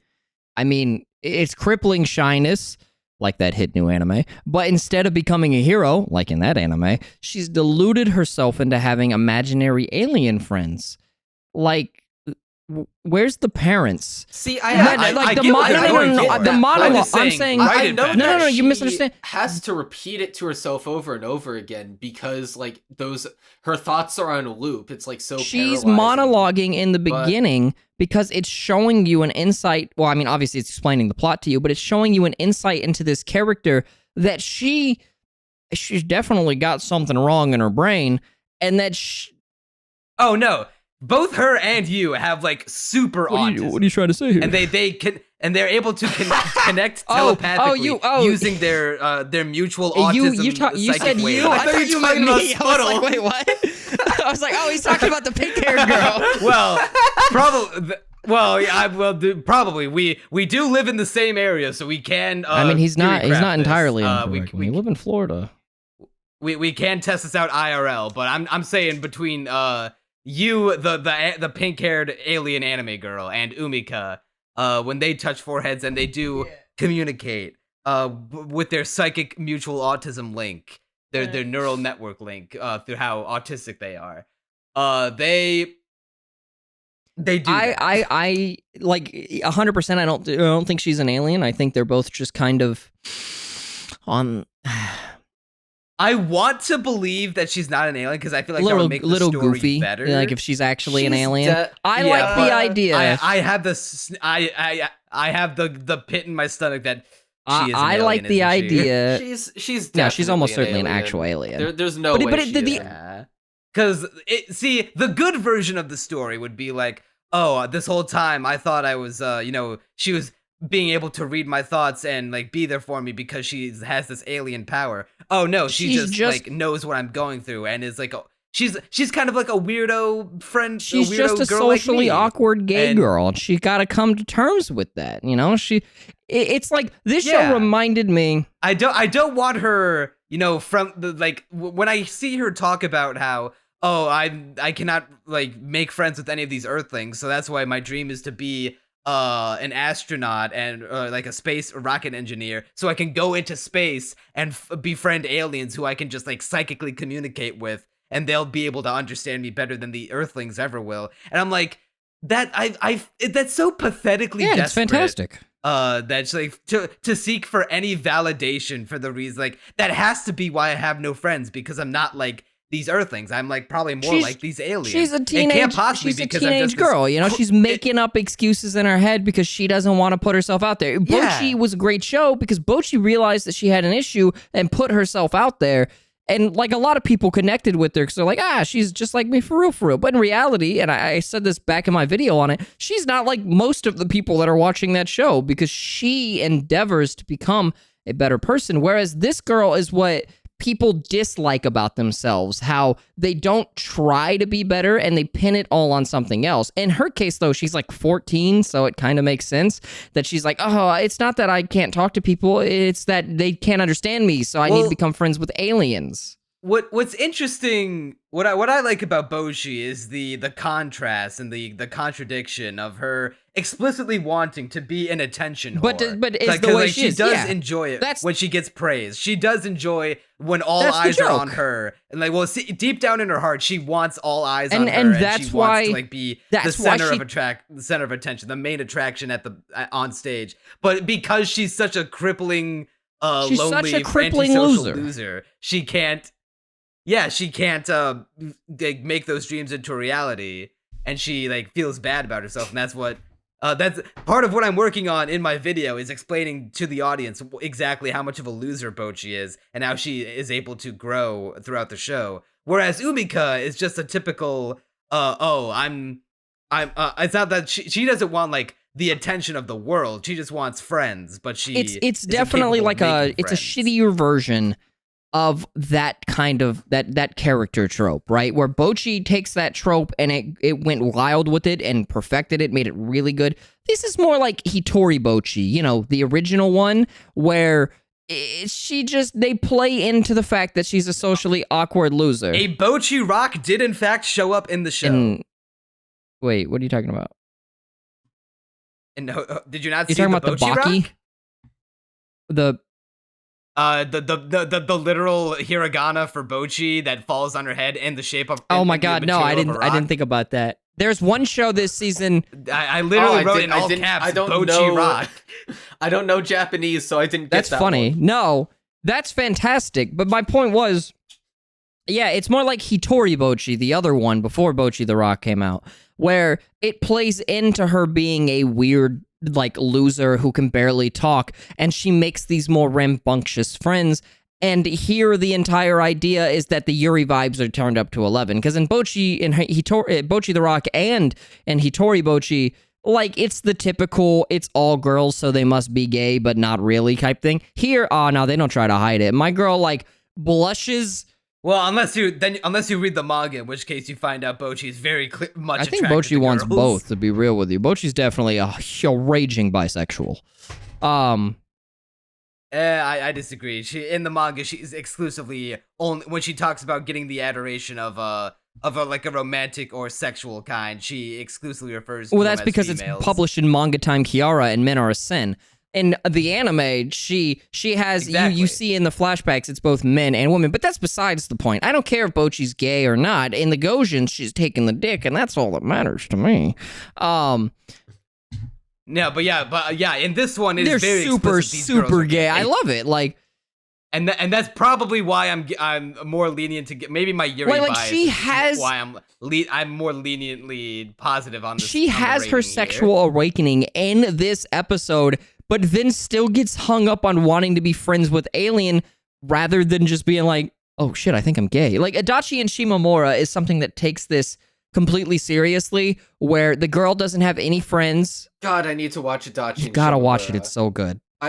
Sorry, you reminded me that. I still haven't watched past episode 1. And I bring this show up constantly. It's one of the best gay girl shows out there, but it's about basically in that show she can't make any friends either, and neither can the other girl can, but the main girl not so much. And when she ends up becoming friends with this girl, she starts confusing it as and she can't figure out, do I like this girl, or is it just because she's my first friend, right? And this is kind of the same thing where she's confusing, I want to bone this pink-haired chick with, I really want to talk with aliens, right? Because a lot of the Yuri shows, they don't have the Yuri is undertoned, right? Here, it's pretty on the forehead, pun intended with it, right? It's right up in your face. So you take that.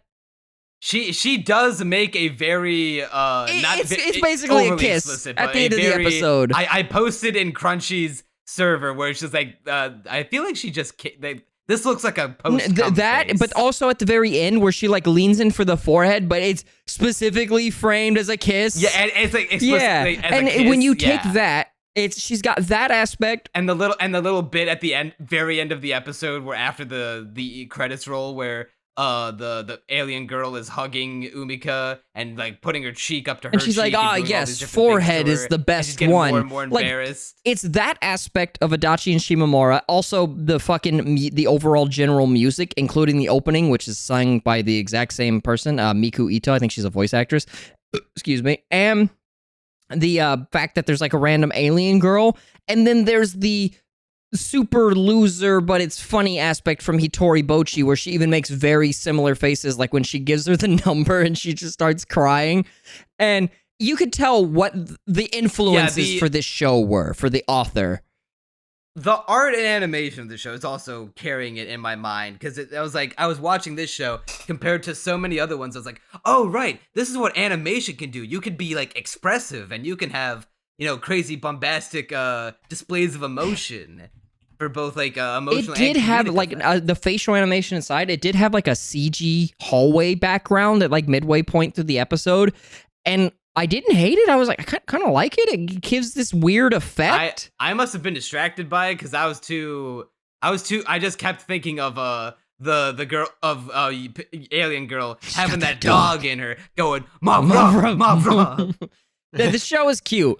It's a solid 6. I don't honestly think it's going to be anything more than that. It doesn't have the aspects of a Tori Bochi going all in with it. Doesn't have the aspects of Bochi the Rock changing the game with it. And it's not taking it as seriously as Adachi and Shimamura. It's just a lot of those kind of things mixed in for a cute, fun show. It's like, do it yourself. Just, Well, I feel like do it yourself also add more of a message to it. I feel like do it yourself. Yeah, that was the message. DIY had a really clever message about do it yourself. But don't rely on technology. I feel like this one, it does have something to say, but I feel like whatever it has to say is going to get overshadowed by how much I want these two girls to kiss. I think the message it's singing, the message it's sending is just talk to people and stop thinking aliens are gonna show up. I don't think I'm not expecting any big emotional moments. Or maybe some melodrama revelations about the human condition. That's sad because, you know, I do want to get where sometimes you just want to see some cute girls make some cute faces and hug and touch foreheads. It's hella gay. Well, see, if it's nothing more than that, which is what I fear, basically all it probably if it's nothing more than that, it's gonna be I like these kind of shows as a palate cleanser. See, I'm going off of how much Vlusky likes it. I'm just like, there has to be something here. At the very least, be like maybe New Game, where the characters are just so fun. Or, you know, a Dragon Maid, where pretty much the exact same thing. Already, within an episode, had way more going on. It's like more charm, more soul, way better characters, sage advice about life. But, you know, here, like, it could become that. Maybe we'll have some clever stuff about, you know, you don't need to have aliens to be able to connect with people, right? You know, you can connect with people anyway. I'm sure it'll. I'm very much praying that Yu is actually an amnesiac Chunibyo and not a real alien. She's definitely an alien. Don't get your hopes up. I know that would be very clever and fun and good commentary. How they can just be twinsies in their autism, and that's okay, and they understand each other because, you know, they're autism bros. But here, it's just because she's an alien. It's not going to have a deeper message. At most, it might have some like melodrama or something. But it's just one of those shows that exists to just be a palate cleanser and cute. Like Asteroid in Love is very similar in its premise, and it's basically the same thing. Well, Asteroid in Love was way more. No, it sucked ass. No, this one was at least decent. This one has better designs. Like I don't know about you guys, but every once in a while, I don't ever have the time to do this, but every once in a while, rather than going, damn, I want to rewatch that really, like, JJK or that really good show. Like, I did rewatch JJK, but that's because I'm making a video on it. And Damn, you're implying that we have time to rewatch things outside. Yeah, of the no, I'm saying I'm assuming you have time, right? Like every once in a while, I find myself rather than wanting to go back and watch those kind of shows. Not that I really have time to do it in the first place. I instead of that, it's like I come back to this kind of shit. I'm like, you know what? I want to throw on fucking Stardust Telepath in the background while I do something else. You know, it's just a cute, fun show. Not now, like this is currently airing, but I'm talking about, I can't think of it. I was thinking about it the other day, but there's like a show that's very similar to this that aired like 5 or 6 years ago that wasn't necessarily that good, but it's something I watched all the way back when I started watching seasonal stuff, and I'm like, yeah, I could watch that in the background, you know? I don't know, maybe that's just me though. You definitely have to be into these type of shows to like really enjoy it, because there's not much to it. I'm still holding out some hope that there's gonna be more to it, and I'll probably see it to the end just because Vlusky likes it so much, and because I do want to try and stay on top of seasonals. Maybe I could give Vlusky my review each time I watch a new episode, but overall, like, way too stuffed with monologue at the beginning. Does pick up once we get introduced to the other girl, and you know, every time they touch foreheads, that's hot. The Yuri my crops are watered, my pores are healed. My family is fed for generations. It's just all sorts of healing. My legs just get wet. You know, otherwise I'm just like, no, there's not that much to it yet. Maybe it'll have way more. Maybe it'll be the next Dragon Maid. I doubt it, but I highly doubt it. I feel like it's not even going to be the next new game. This is just going to be something cute to, you know, put on and melt in how cute it is. Come back to it like 5 years later and go, yeah, that was a show I watched. Yeah. I will not be having that same thought for Overtake because I fucking hate that show. I dropped Overtake. We are moving on from one male fantasy to another. The line where they say, lots of girls are getting into motorsports these days. I'm like, how dare you tell such a beautiful, perfect lie? If that was the world we'd be living in today, man, I wish. I fucking wish. Actually, I have no fondness towards cars. I don't really give a shit at all. I don't either, but I feel like women on the whole would be a lot more palatable and tolerable if they were into cars in like some I have measure of a no degree. Attachment. Yeah, I don't give a fuck about cars at all. I do not like cars. Neither do all. I think the idea and the aesthetic. I don't know, is like cool, watch Super Cub if you like that. That's kind of similar. I have negative interest in cars. I if someone said, "Hey, I've got an extra ticket to a NASCAR race. Do you want to come see it with me?" I'd be like, "Yeah, sure, I'll experience." I did that when I was a kid. I got to experience that, and I remember asking, "What's the point?" And then the fucking. The dude I went with pulled out binoculars. He's like, "You wait for the crash tap," and I'm like, "Wait, what? That sounds awful." And he's like, "Yeah, but that's what it's interesting." It's like a legal. It's pretty blood fucked sport. up. Most of the people there don't go to watch the cars go in a circle. They go to watch the inevitable crashes that happen and go, "Whoa!"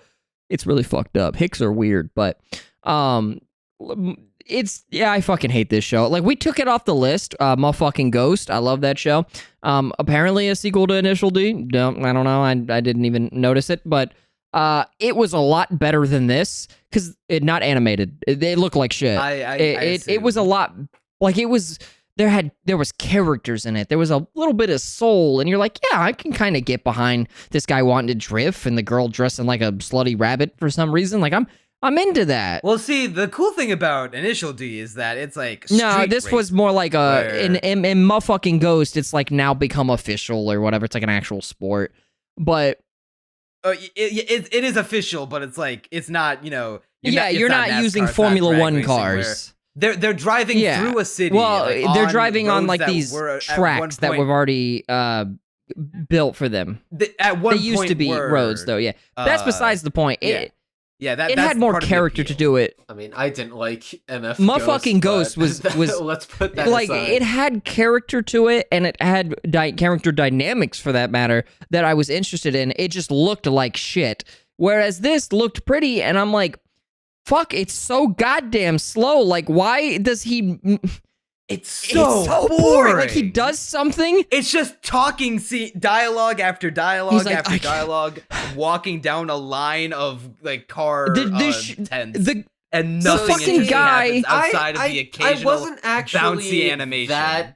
Okay, so I wasn't actually that bored watching. I want to put a gun in my mouth. But the issue is, I just kept waiting for when's the exactly. When's there isn't one. Because on the surface, everything about this show seems to be going kind of right. We got a dude with some sort of hang up. It's kind of vague right now, but he's having trouble taking pictures of the connection I made. He had some kind of traumatic experience. Apparently, he like took a picture of so he can't take pictures of people. He took a anymore. picture of a surfer or someone who died or drowned and didn't save them instead, and people criticized him for that, and it's really fucking stupid. He blames himself for not doing more. So wait. I did not get. I thought he was. I thought he was on a ship or something. No. This is from episode 2. I thought he was on a ship or something that sunk, and then he took a picture. But then I was like, that doesn't make any sense because how would he live? But according to what people were saying, he took a picture of somebody who drowned or something instead of helping them. That's his whole thing. It's fucking dumb. And well, was it while he was drowning, or did he just happen to fall and then people hated him? I don't know. I didn't look into it. I didn't like the show. Why would people criticize him for not saving him? He's not a lifeguard. Why don't they throw themselves into the water instead? It looked like a pretty stormy fucking I would have let the sea guy storm die. Or whatever. Those waves were turning. You'd have to be like a proficient at swimming to get him out of there. That's stupid. That's dumb. That is beyond idiotic.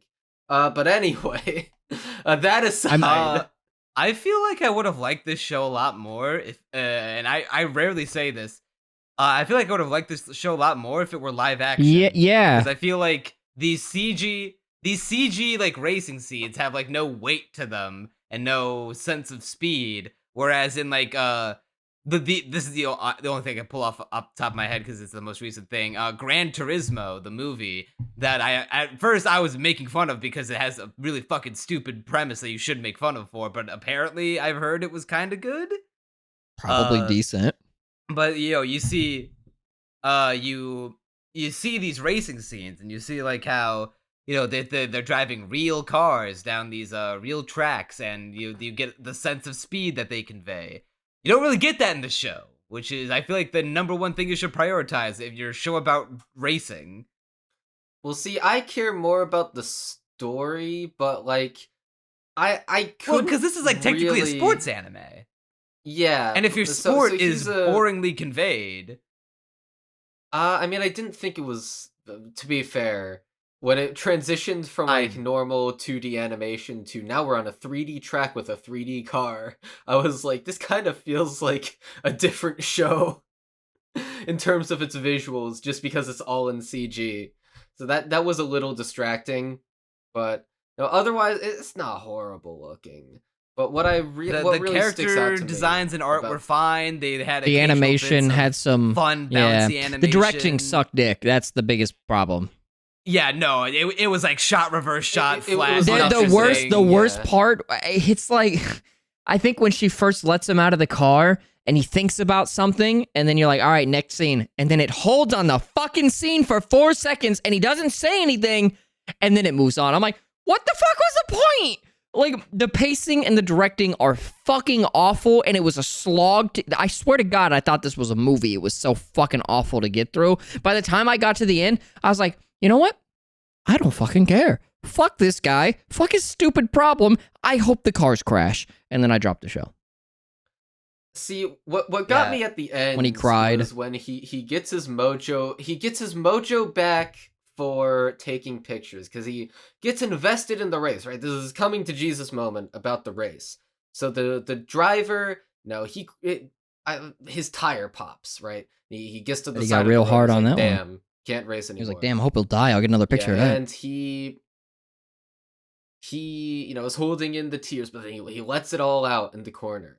Camera guy happens to see this. His thought is, because he's so wrapped up in the moment, and it's this inspiring thing, he takes a picture of it. And in my head, I'm just like, fuck you. That he's having his own thing. Just let him be. Don't take a picture. It's so shitty. You fuck. It's so garbage. I'd hate it if someone took a picture of me when I was at such a low point. Like, I get it. No. Just raw stop. human emotion is a beautiful sight to behold and capture in its moment. But also, dude, what the fuck is wrong with you, you piece of shit? yeah, that was like, I get it. I get what they're going for. But More fuck passion. that guy. Like, I see why more people energy. hate him. More energy. Like, was it supposed to make me not think like that people are wrong, that he should have swam into the ocean to save the guy or whatever stupid shit happened? Like, no, it just made me go, actually, I think I can get behind it. Yeah, fuck this guy. He's a piece of shit. Yeah, this show sucks, though. And like he acts so proud about it to his like, the I can manager or take whatever. pictures. He's like, I did it for the first time. I took a picture. It's like fuck. It's like, you, that's dude. the last picture you should have taken. Take a picture of, like, I don't know, some dude racing.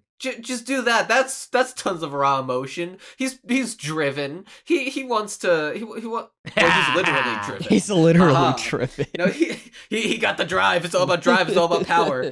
But you know, you can take a picture of that. That's a pretty interesting picture. Not this dude having his own moment. What the hell, dude? Yeah, this show is bad. I feel like we've said. I'm all surprised there we is to talked say about it for this long. Yeah, surprisingly, this wasn't even one of the worst shows in the blog. This was like pretty mid-tier, all things considered. You might disagree, I would heavily fucking but disagree. this was pretty middle I of the think this pack. was the worst, or down there with the worst shows on this list. Maybe not the worst. I've not taken the time to seriously compile them all, but I do know what is the worst. But we'll get to that. This one I was kind of middling on. Shy. Yeah, pretty much the same. So Shy is one of the better shows of all the ones we watched. Granted, that is not saying a whole lot, at least for this first block, but yeah, like, it has potential. My main so basically, let me just explain the premise real quick. So it's about this girl who's a Sentai girl. No, she's a hero, but she's shy. She's called Shy because she's shy. And actually, I need to get a picture of the one shot of Shy, because the cover of the one shot has so much soul. The one where she's like, in the, I would the pick prison that lineup. up.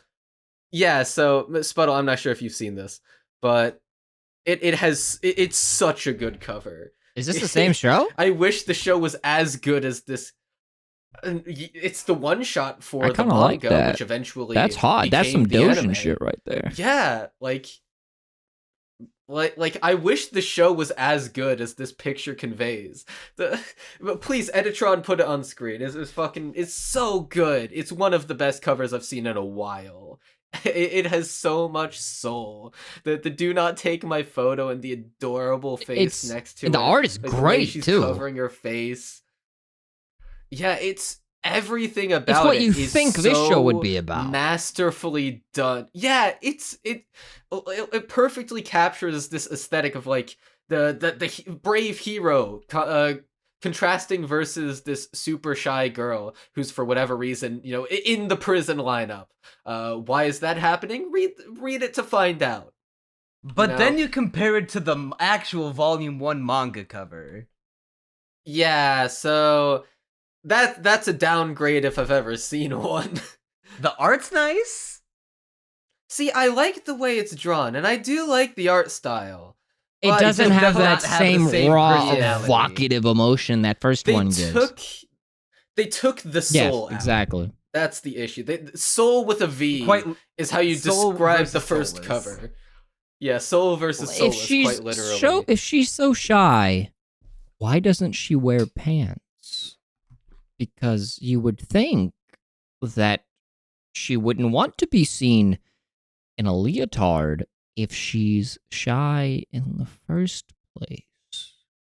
Well, you know, maybe they made her correct. hero outfit for her. Correct. Maybe that's why it she's could shy. be. It could be something like that, or she It gets could off also be to something it. like that. The problem with this show, it doesn't fucking go in to either one of those. It's just kind of boring. A character trait. Yes, to be and then it's marketable. like she's shy. I mean, I don't really mind and that it goes, so much. well, does the anime show her shyness in a fun and interesting way? And no, it doesn't. It doesn't like every other bad show, you know, like Gundam Witch from Mercury, where she just does this. I hate that shit, especially in Gundam Witch's case. They had like 10 other ways to show that she was shy and did it. So I don't know why for the longest time they insisted on this stutter that wasn't even consistent half the time. Whereas here, it's like the only thing. And I'm not gonna give the show too much shit. It wasn't fantastic. But I do think out of all of these 24 episode shows, it is going to benefit the most from it. I think in a couple of episodes, there's probably going to be some kind of big twist or something similar, something to shake up the plot. There is this one character that we see in the crowd who is very specifically detailed too. He's the one with the wackiest hairdo amid a crowd of nobodies. You can't see his eyes. He's smiling. Got his hands held smiling behind as the building back. is burning. He's definitely the one who did it. Yeah, he is the It man looks behind like the slaughter. it could go somewhere. Please God, anywhere than what it was. And it doesn't help that, I don't know, it's kind of like, I mean, it's not animated like shit, but for a superhero show, it has its moments. Thought it looked good. The transformation shot where it's all sketchy does look pretty cool. The CG fire looks very there's also uncool. like it's probably It looks like a video green screen it of looks like something a actual YouTuber fire. would do. It's really bad. And it's like the girl's just like, the main character is not fun in a shy way. She's just kind of a sad sack and you should pity her, and that's it. That's like the whole thing. I'm like, well, that's not fun. So, see, I actually liked I liked that aspect of her character, except everywhere they went with it feels because on the surface it's a really okay, so there's this idea that she feels guilty about the people who she can't save. And you know, you have some ideas of like, oh, what if she recklessly self-sacrifices? You've got like a guilt complex. There's tons of stuff you can do with that. I wasn't so okay, so already a weird sort of misstep. There's like a public backlash to her not saving the one girl in time for her to not be in critical condition. And I'm like, bitch, isn't there like Bitch? video? There's almost certainly people were like recording Why couldn't on their they do phones. You something? can see her stopping the car as it's going backwards. You can see her trying her hardest. Like, sure, they do later clarify it's her very soulless companion who looks like a Pokemon. He clarifies that it's just her a small, weird CG shrimp friend. yeah, just a small portion of people. Which, true, some people are just awful, but you know, it was a bit of a weird moment. But I digress. Like it should be almost 0% of people actually having that complaint, because it's stupid. It's a dumb complaint to have. Your brain It dead. just I don't know why they front loaded it with that instead of making it clear from the like instead of, you know, going to the current present day by saying there was some backlash. Say like have her fixating on the backlash, and then the shrimp dude's just like, fuck off. No, that's like two people. You saw two trolls in a comment section. it reminds me a lot of but she's in such a messed up mind. reminds me a lot of that she just focuses. reminds me a lot of on that. Oshinoko that did the same stupid fucking thing. But it Well, in that show, it was actually good and one of the best episodes of anime to come out this year. it had a good first episode, and then the rest of it was middling dog shit. But that's besides the point. I wasn't on that podcast, you heathens. I don't think I would have been able to anyways. I think I was in Japan, but that doesn't matter. This show is like a magical girl show, but with a superhero skin, because My Hero Academia was selling like hotcakes. And it's... Well, that and also superheroes are very yeah, in big general, right yes, now. in general. And it's just not amazing. Just like a magical girl show would just be, you'd watch it, but that was okay. Or a Marvel I mean, hey, it's movie. got that down pat. Well, see, my issue is it doesn't do much with the guilt so far. And the reason why I say that is because, you know, you think about this and you're like, okay, have her watch someone die. Have her fail to save someone. That is the crux of what we're at.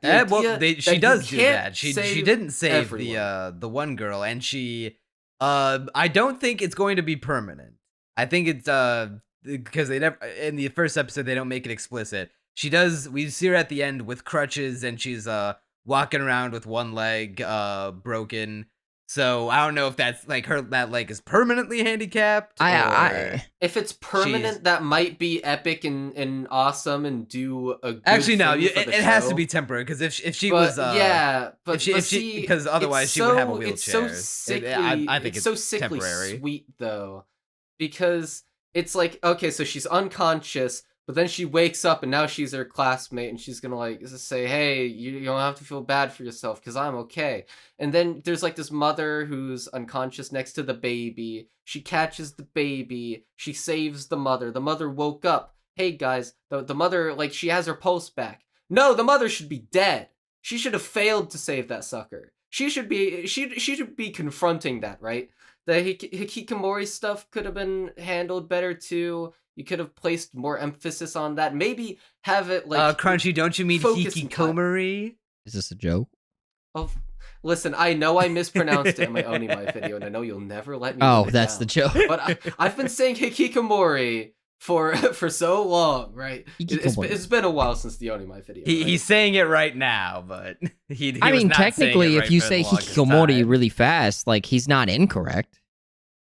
Yeah, but he's placing way too much emphasis on the ko. This is what all bad dubs do.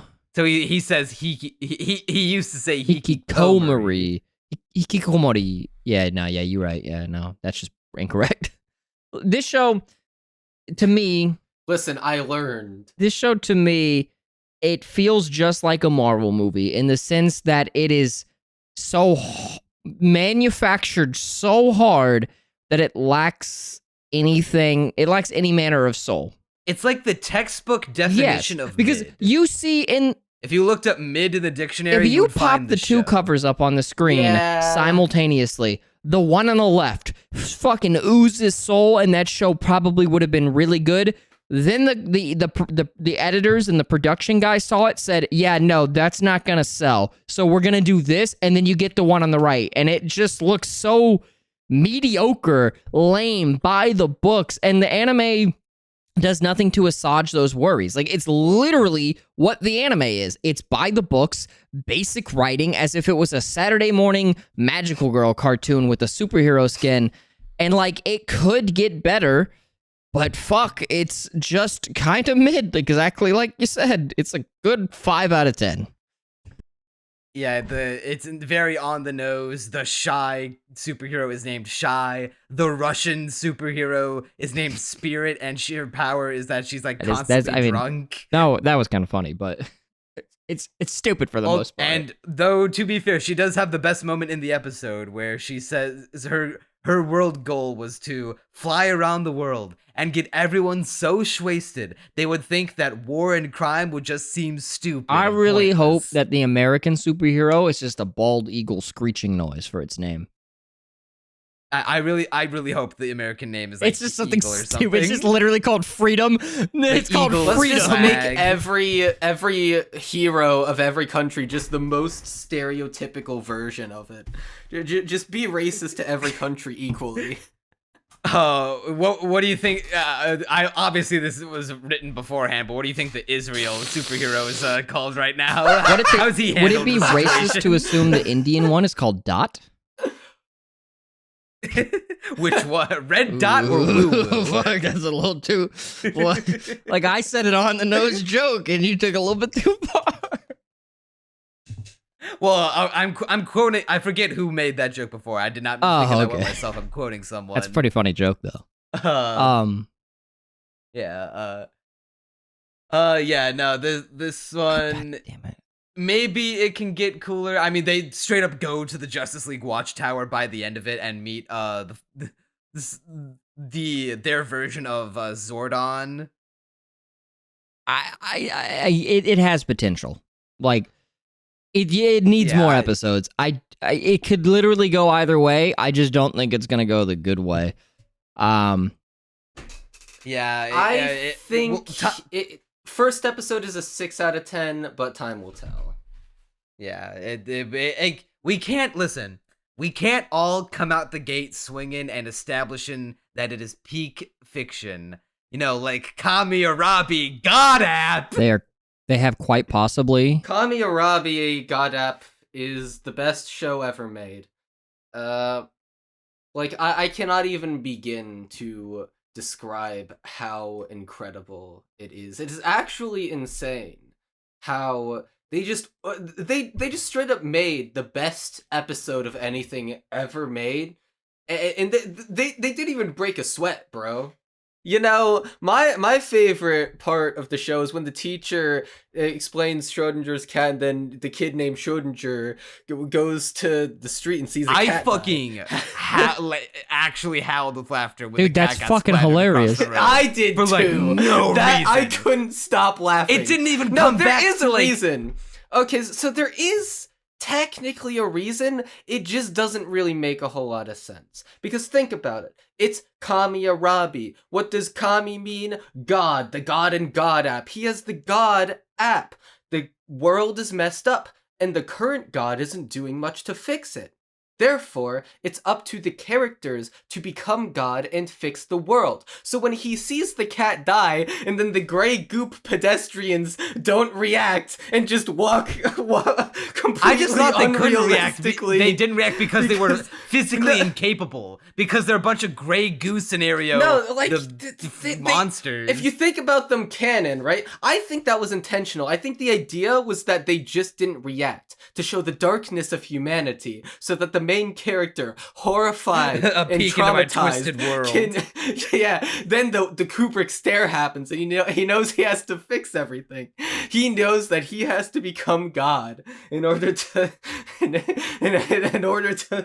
I got like the most dramatic whiplash that I've ever seen watching a TV show, where the guy all of a sudden, this comes out of nowhere, like he takes the girl to this little underground arcade where all the machines still work, and they're gonna play some PS3 or some shit. And I guess the one Soul Eater looking friend had porn on, like really weird porn of the guy just like jerking off in front of the girl on the couch. And like as he's trying to like desperately turn off because he thinks it's a prank by the friend, he's like, "Oh, what the fuck, man? He set me up." Then the girl, who had at no point expressed any interest in the guy.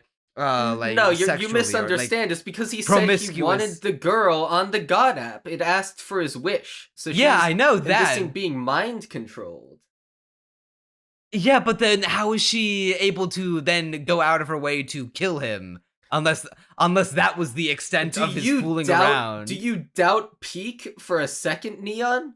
It's because I guess I shouldn't doubt a guy who says Nier Automata shirts available now and then rolls around on the floor. So, that's exactly what he said. To be fair, the mechanics in this show are not explained very well. You know what Yoko Taro looks like, don't you, Crunchy?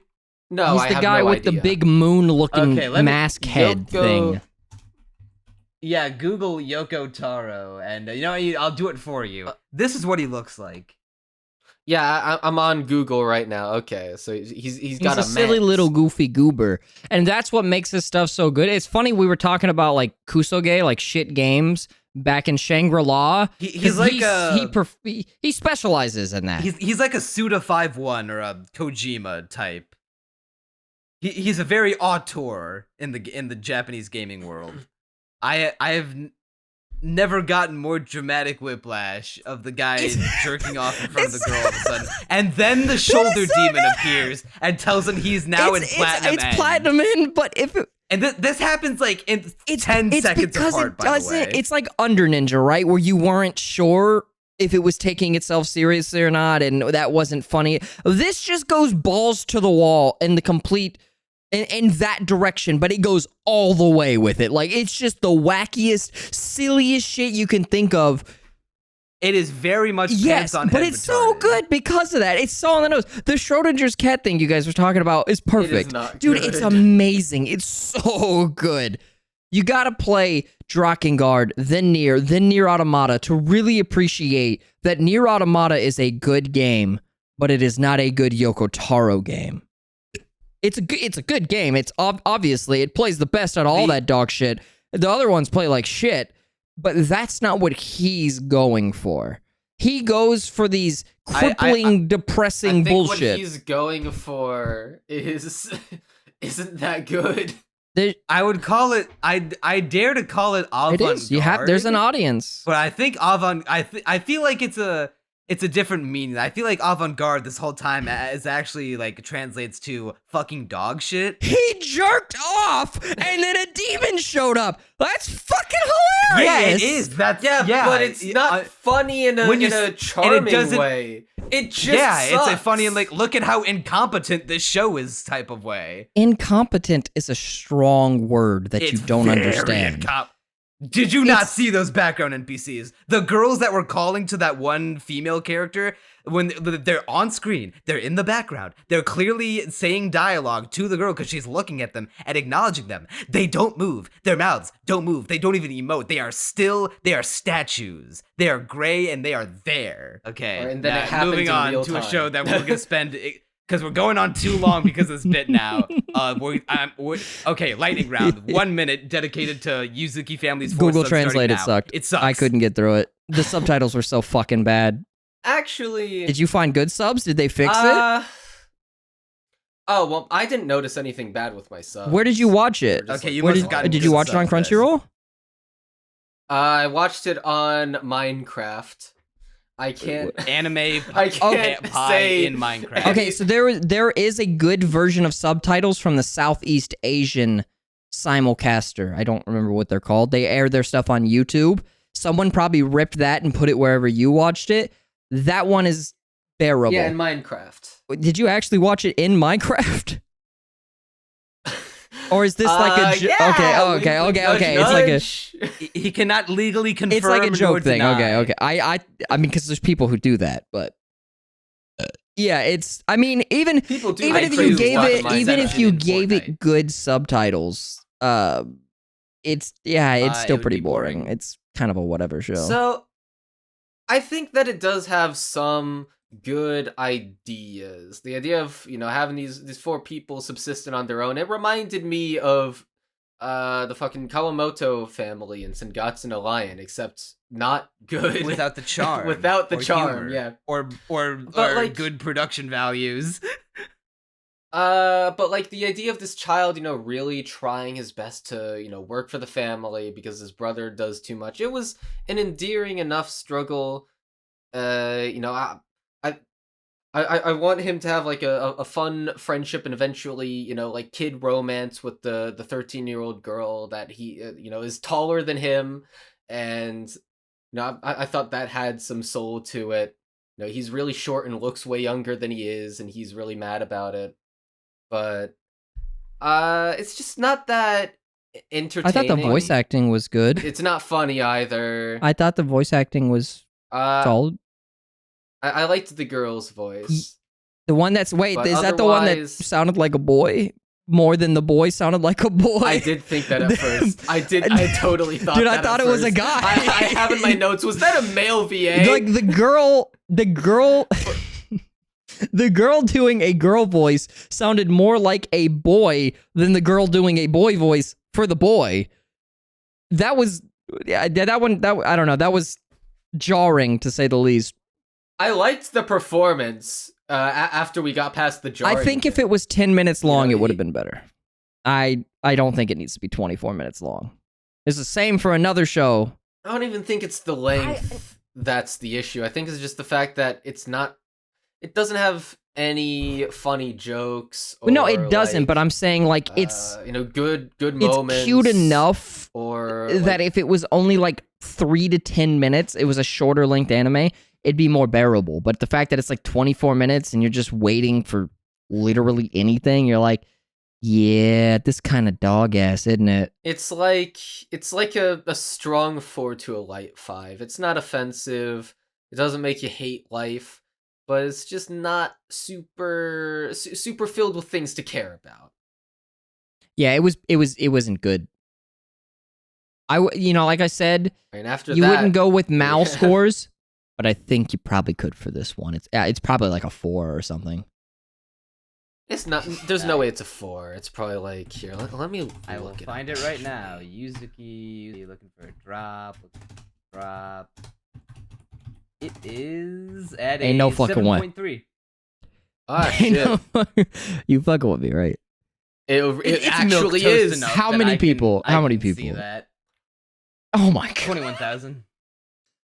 You. To be fair, just slightly it's above just the 6.25 and 19,000 of Protocol Rain. Oh. So this is like for some it's because of the video game Y'all stuff. like CS:GO? I forever have this association between Protocol Rain and Tomazaki in my head. The character design? The reason why more so the animation quality, but also it's to me like imagining the version of Tomazaki with the same caliber of animation. If it was about Tomazaki doing TACFAM, and I'm just thinking, wow, that actually, but Tomazaki is actually like the greatest in the world, and he has drive, he's got power, He stay hungry, he's grinding. So that would probably be, yeah, he's got hunger. You know, it'd probably make a better show than this. I'm not gonna lie. I kind of liked it. I'm middle. I'm middle of the pack. I kind of appreciate the attempt to recreate their version of CS:GO. It's that's what I was gonna bring up. The game that they make. That's literally the only good thing in it, though. It looks like shit, but it's the fact that they tried, and like on an anime schedule, they were able to make something that looked. I mean, like I'd play a game you would play. I like the Dragon Maid made Dark Souls. It's fucking Kyoto Animation, bro. Why? That's so rude of you. Why would you compare Kyoto Annie to whoever the fuck made this? Quad. Because I'm comparing quality to Who's lack Quad? thereof. That's why I bring up the Is name. that the name of the studio? Quality. I've never heard of that Quality. before. They did fucking. That makes a lot of sense, doesn't it? Okay, that explains it. I did not put that together until I. Is that the only other show they've done? No, they've done. This is their third show. The first one they did was Miss Kuroitsu from the Monster. That one was pretty good. Which I thought I have on hold. It is. It was okay. It's not. For the first episode. It's the same thing for the rest of the show, but it's fun. It's nothing amazing. I didn't know they made that show. Yeah, So I laughed when they pulled the because gaming killed my dad, okay, bit. It's a dumb show. I don't even really know what happened because gaming killed his dad. It killed his dad and crippled his sister. Yeah, so his sister is like immobile from the waist down, and now he doesn't want to play video games anymore. I mean, I get the impression that it's just like there's no way it can actually be gaming killed his dad. There's no way. It has to be something. If they pull that, I will never take this show seriously. Okay. I like the funny part of me wants to say gaming somehow kill. It's like the trolls, but singing killed my grandma. Okay. I really like the funny part of my brain wants that to be the case. If I were to wager a guess, maybe it's like the Sword Art Online Shion thing where she used to be, well, not used to, she is traumatized by guns because of a gun-related incident and when she was young, and so she in this case Shion tried to like get herself used to guns via exposure therapy via video game shooters, whereas I guess maybe in this case, if I were to wager a guess, he swore it off because it reminded him of his dead dad. I don't hold too much stock in that theory though, because of how easily he was able to play the game again. So my impression of it was that he, once again, completely spitballing, no evidence for any of this, but my idea was okay, maybe he got into an accident. Well, no, not got into an accident, but rather did something to somehow cause the accident, like indirectly, and he like irrationally holds that guilt, and so as a way to deprive himself of enjoyment, he gave up on his dreams of video gaming and decided, okay, I'm gonna swear this off forever, some way to repent for it. Did you pog when Ninja showed up? No, because I don't think I even made it that far in. Okay, good, because I lied. No, I that was intense. Oh, okay. I was really confused for a second. I was like, "What?" He's trying to test me. Where did the ninja look like? I was banking on you agreeing with me. I was like, "Oh yeah, it was fucking awesome," and I was like, "All right, cool," because I watched the beginning part with the game segment, and then I kind of just immediately dropped it because it looked like I thought that was the whole show, and it looked like dog shit. And then No, that's just the game. Yeah, I know. I went on forums after the fact, and I was like, yeah, I got like 25 other shows to watch. I don't really give a fuck enough. But when I found out that the anime studio like built that from the ground up, I thought that was really cool. And that was it for this show. I didn't really give enough fucks. It was tolerable on 2 times I kind of like the esport cafe. Is it good enough to go back to? Like, give it a watch. No, okay, I didn't think so. No, not at all. I think Neon seems to think so. The eSport Cafe, hard carried by its setting for me. I like that setting idea, but like, it's just, it doesn't look good. It doesn't sell the vibes. This show looks too bad for me to really ground myself in that setting. Is it ironic that maybe the show would have looked better, or not looked better? The show would have been better if it looked like that the whole episode? No, no, looked it way worse. No, like in an ironic way, you know? Yeah, as a YouTube Poop Machinima series, it would be hilarious. Stop. I did like the part where once he started playing the game again, he starts owning players online, set to fucking classic YouTube MLG montage music. I got a good laugh out of that. I did not even pick up on that. I think that might have been before your time then, Crunchy. Yeah, Crunchy. I have vague memories of the. Did you watch Red vs. Blue? The ironic MLG era. I did not watch Red I'm talking about. I know you're talking about before that, but did he watch TF2 spy kill montage? Was Crunchy even around to watch? Saw any of those. Yeah, I didn't think. Probably not. I think Crunchy might have been a sperm at that point. Most Zoomers aren't going to get that reference. I was around during that point. I barely got the fucking reference. I didn't watch most of that shit. I didn't watch it. I just knew about it. Oh, see, I wasn't in the know.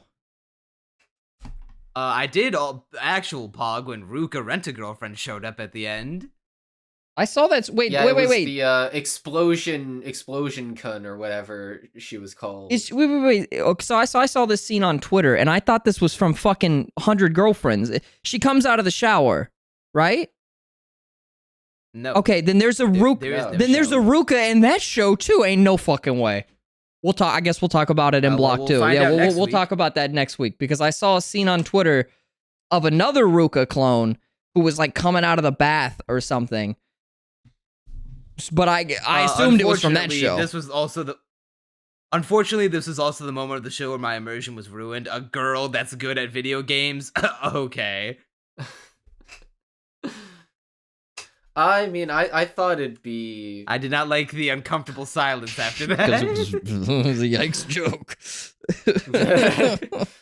I mean, I sort of like the idea of, hey, she was secretly a girl the whole time, and he didn't know because she only texted, and maybe they could get together, and it'll be a fun romance. But I'll drop the show, so I'll never know. And no way will I see it unfold. Oh my god, it is... Okay, I looked it up. It is from this show, but it's from episode 2. Oh, okay. Oh, and nobody's making it that far. Back up. Crunchy, you've got one more. No, I think Neon will make it that far, but I don't think Bagels is. He's probably going to drop it. I'm on the verge of dropping it if it doesn't get real interesting real fast. You haven't dropped it I'm being yet? hard carried by the esports setting just because there's not too many esports. Not anime. dropping this show instantly is a mental illness. Oh, no, hold on, because sometimes you do just to watch bad garbage shows, but I find the issue with most, recurring anime seasons that we keep getting, there's just too fucking many. Like a couple of years ago, I could do that, like that 300 Slime show. I'm like, yeah, sure, I guess I got time. But like, there's like 70 fucking anime. I'm like, I don't have time to watch something that's really, really bad. Because there's like 40 other things I gotta watch. Now I have to actually work on things all day. Yeah, so YouTube definitely doesn't help. Not really as much time. To be fair, when I was doing it was before YouTube. YouTube doesn't make it easy. But yeah, drop the show, Neon. Just like I might drop 16-bit sensation another layer. This is my kind of shit. So Neon, there's backstory to this. So Neon, you were hyping this up as like you were calling it. This is gonna be good. This is gonna be keynote. This is gonna be goated. Have you used those words yet? I need to make an addendum to that statement. I was under the pretense that it was going to follow the manga's story structure. Does it not? I did not know that they were like modernizing the fuck out of it, for lack of a better term. So the Zoomer main character is an anime original edition. Her going back in time is also this is where the another layer part original. comes in. Yeah, the original manga just had the people back in the 90s. And I just want to say, all right, so let's take two characters from fiction. First of all, you have, what the fuck is her name? Konoha. Konoha? You have Konoha from fucking 16-bit Sensation in one corner, right? And on the other side of the ring, you have modern SpongeBob. Modern SpongeBob is less annoying because they're in a having the most annoying voice contest. She's fucking obnoxious. And SpongeBob know that there is no way he's winning that that contest. She's so goddamn loud. Met his match for no fucking reason. Her voice. I'm so tolerant of anime voices, right? There are so many times when someone has said, "Oh, this character has such a high-pitched and annoying voice." I'll defend Mabel from Gravity Falls. I'll defend fucking Umika from literally, what was it called? Hoshikuzu. How did I forget that? Yeah, how did I forget the title of that? And we just talked about Hoshikuzu Telepath. Like, I'll defend so many characters, but this is where I draw the line. She is...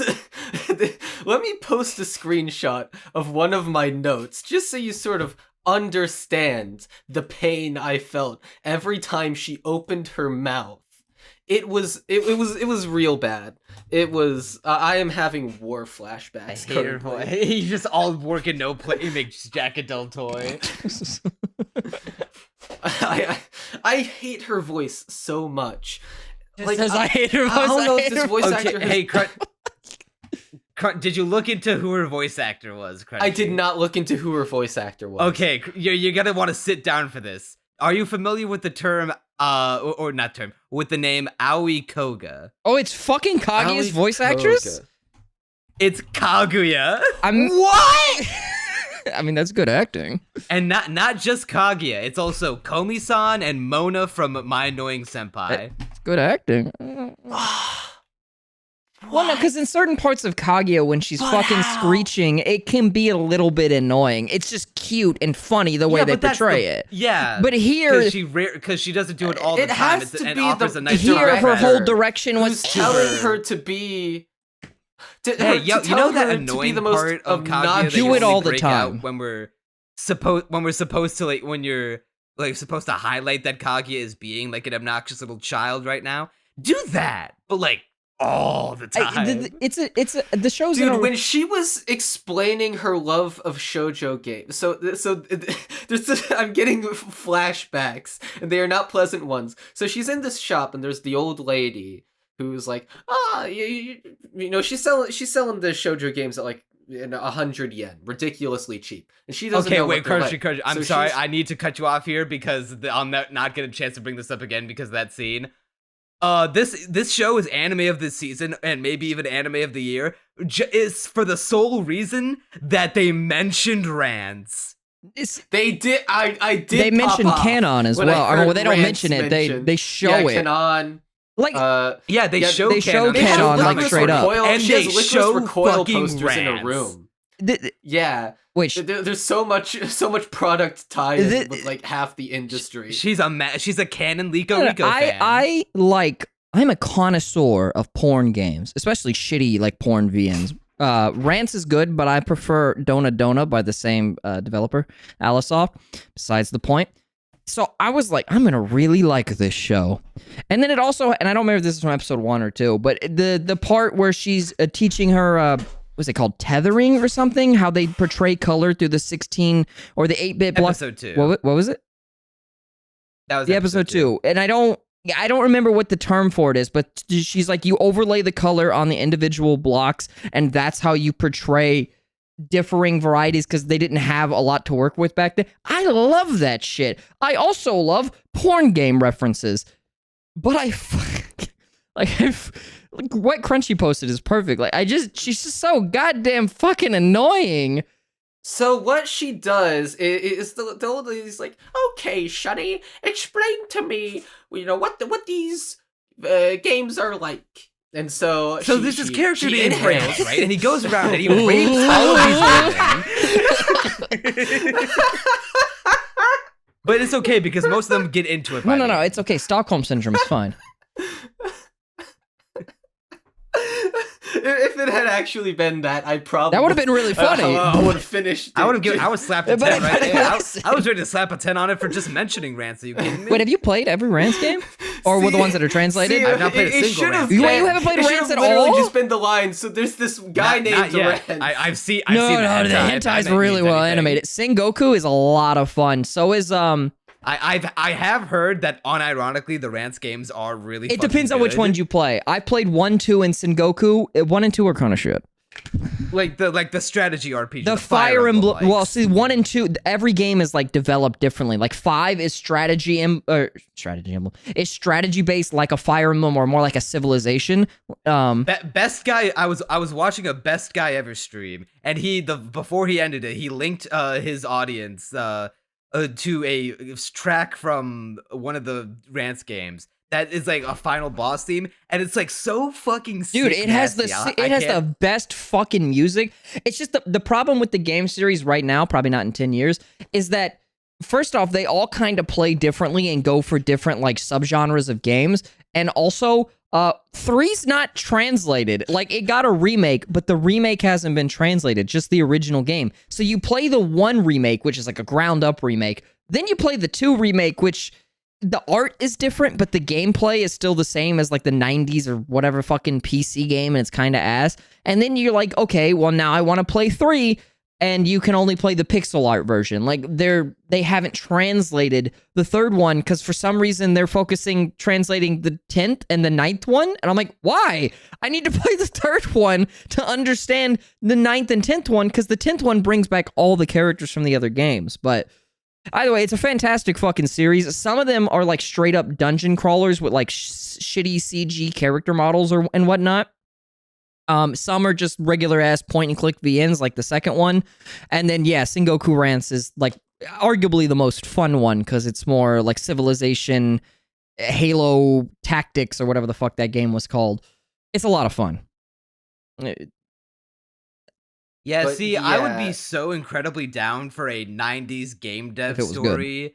Unfortunately, we are getting that, but in the vein of this time travel story with this annoying ass well, if the zoomer character. I don't even mind the time travel. That could be fun. You could do a lot with it. Was it in the manga? You said the zoomer was it? No. Okay, so that wasn't either. No, it's completely not in the manga. What the fuck? Why? Obviously because they thought that this 90... I'll tell you why. They thought that this 90s visual novel game dev story was not entertaining enough to base a show on. So they're like, how can we like make this more enticing and also to slap it with a bunch of branding? Ooh. We put in a room. Sure. We slap a zoomer time travel story onto it about this girl who like loves and we got to make her a girl so she's marketable, and we have to make it so that she wants to make her own like super special snowflake story game, but she just can't do it because her situation in life right now is holding her back, man. But now she has the power. God, it reminds me so much of Remake Our Life, and I fucking hate that show.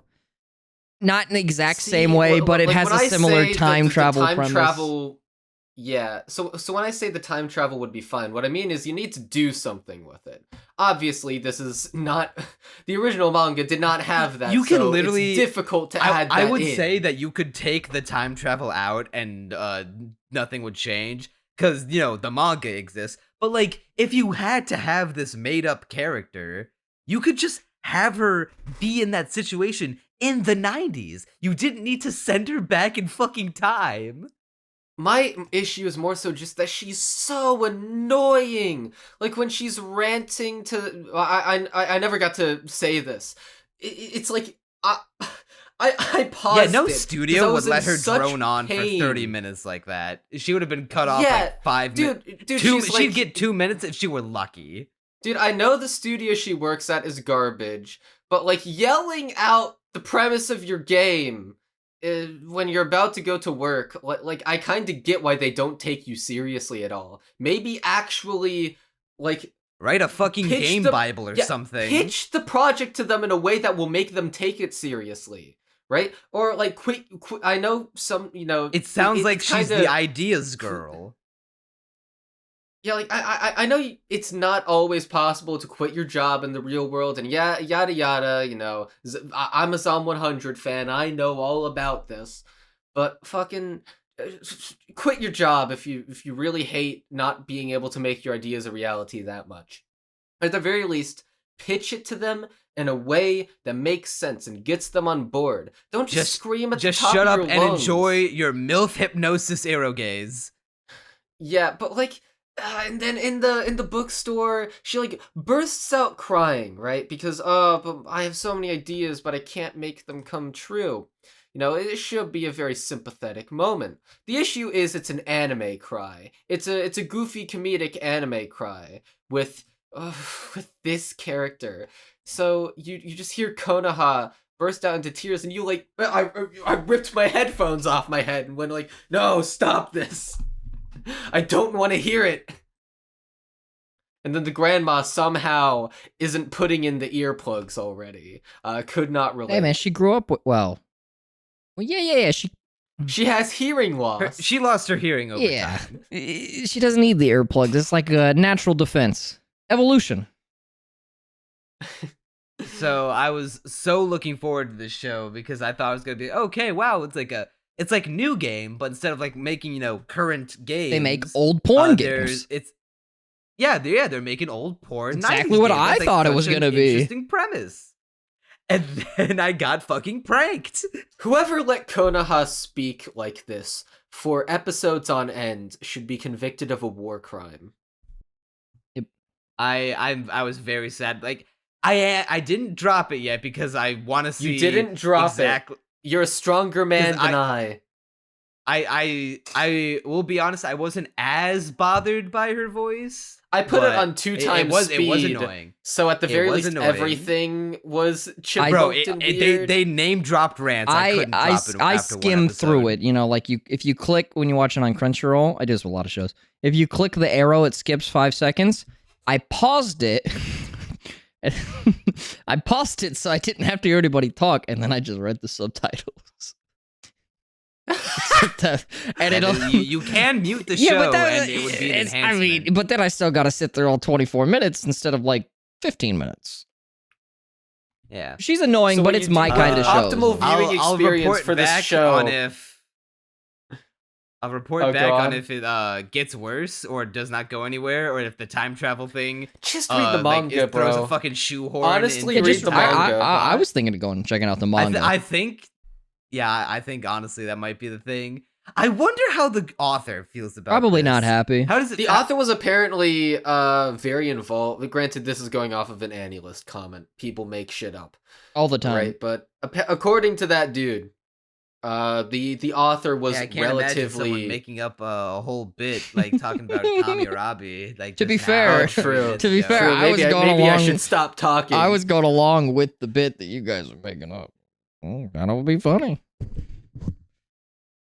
All right, well, We still got 2 more shows. We're approaching the 4-hour mark, and we've got 2 shows left. My New Boss should have been shorter. It's Fujo Bait about goofy office men. If this was like, I don't want to say 10 minutes, but like maybe like a 5-minute show, because it's clearly a 4-coma that it's based off of. 5-minute show, yeah. Instead of a full I hate length. that. Like, you could tell it was poorly designed. A poorly designed full-length show, because he says the funny line about his boss giving him ulcers, and then 5 minutes pass and he does it again, and then another 5 minutes pass and the segment ends and he does it again. I'm like, oh, it's a fucking 4-coma manga. Okay, you couldn't even be bothered to cut that out and instead fucking said it out loud 3 different times. I don't know. I didn't make it to the very end. And the damnedest thing is, it wasn't even funny. I thought it was cute. I think there was one moment that made me chuckle. Most of it was like, that's adorable. But like, I can't fucking do 24 minutes of that. I didn't finish this episode. I watched I don't think any of us minutes, did. Then I put it on. I made it to the 10-minute mark. I think I made it to the 15-minute mark. I made it to 10 minutes on 2 times speed. Ooh, yikes. And I still dropped it. And the thing is, I dropped barely any shows halfway through. Funnily enough, the next show we're going to talk about is the only other show I dropped halfway through the first episode. So literally, these are two outliers in a season where I was very patient. Oh, what are you talking about? Bullbuster. You didn't like getting your bulls busted? This is. I thought you guys would like the next one, considering you keep talking about shit like New Game. I mean, it's not the exact same thing, but it's like one of those. I mean, this has nothing to do with with No, I'm talking about Bullbuster, because it's one of those PA Works style shows where it's like a workplace type of shit, but with mechas. New Game, I've never seen New Game, but I always thought it was about they make video games or some shit. Yeah, this is like make video. I'm not talking about My New Boss is Goofy. I'm talking about Bullbuster. New Game is way closer to Hoshikuzu Telepath than this show. Maybe I gotta watch it then. I've always heard good things about it. Yeah. Did you not watch Bullbuster? I've watched Bullbuster. But it's... You didn't watch Bullbuster. I've watched Bullbuster. More than a mecha show, it feels more like this, like... You know, have you seen... maybe not Shirobako, because that one's talking about the anime industry, but... fucking... The Aquatope show, where they're trying to run the aquarium or whatever. The adult workplace, like, slice of life, but there's a random gimmick attached to it. It felt more like that than it did. You mean this one where the random gimmick is that they pilot armored core mech suits to fight giant mutant monsters as an exterminating company? Yes. I feel like that goes beyond the gimmick of let's work at an aquarium. It didn't feel that way to me. It felt more slice of life than I didn't read the synopsis, but when I saw the promotional art, I think they're like standing in front of a fucking robot or something. I thought it was gonna be this big. I thought the joke. Go ahead. I thought the joke was that it's gonna be like it's a mech show, but it's the joke is that they're instead of like being this space force, like Gundam or wherever like they get their super high tech mechas from. They're this struggling company that have to make sure that they go through all the proper legal channels so that they don't lose they don't go over budget and like run the whole company into the fucking ground. I mean, they have elements of that bureaucracy in the episode. Yeah, but like it's so brief and then is like dealt with so quickly that it kind of felt like half-baked. I don't know. I dropped this thing in 7 minutes, not gonna lie. It's not the most entertaining thing in the world. It's not. There's a reason why it's on the bottom. I looked into the show and I saw a terrible looking CG monster, and that basically... Okay, yeah, the CG monsters are gross. Like the robots being CG are fine, point, whatever. My time was limited. At that point, my time was limited. Yeah. I will say the fun, like it was giving me, and I can explain why. The show is kind of giving me Pikmin vibes, based on the company kind of reminded me of Hokitate Freight, where it's like a struggling company. Like this one, it's a pest control company, but instead of dealing with like little vermin, they deal with these giant mutant monsters on this island that was formerly inhabited, and their job is to exterminate all these mutant monsters in order to get the island re-inhabited. And that kind of reminded me of, how in Pikmin, Hocotate Freight, or Hocotate, they never actually say how it's pronounced in the game. They're a freight company, but they are under like bad times, and they're like kind of shoddily run. So seeing this new guy come in with this brand new mech, the Bullbuster, in hopes of helping out the company and getting them out of the little rut that they're in, because they're in like this rinky-dink shack by the sea. I liked the vibe of it. Unfortunately, the monster designs are disgustingly gross and not in a good way. The fights are a little bare minimum, and the show is like the gimmick of that being like a mech company, but also have to make sure that they don't go over budget or do something that would take down the company into bankruptcy, or into like running into any legal issues, like not having a contract all written out and approved. I thought that was gonna be like half of the show. It was only done within like 4 to 5 minutes. Honestly, I watched so little of this episode that I struggled to even put it on the episode ranking. I saw almost none of it. I at that point I was just kind of fed up and was like, it's animated by Studio Nut, though. No. So you'd think it... I thought it was going to be a lot better going in, but have they done anything since Tanya? Didn't they do Decadence? Did they? Was that Decadence? The monster? I don't recall the monsters looking that bad. I think they were even 2D? Studio Nut. Yeah, they did do Decadence. Oh, see, that was good. And they did Decadence, they did Blue Giant, which I recently saw in theaters. It was mid. And Fooly Cooly Shoegaze, as well as Fooly Cooly The problem with this kind of show is, like, I'm pretty sure it's anime original.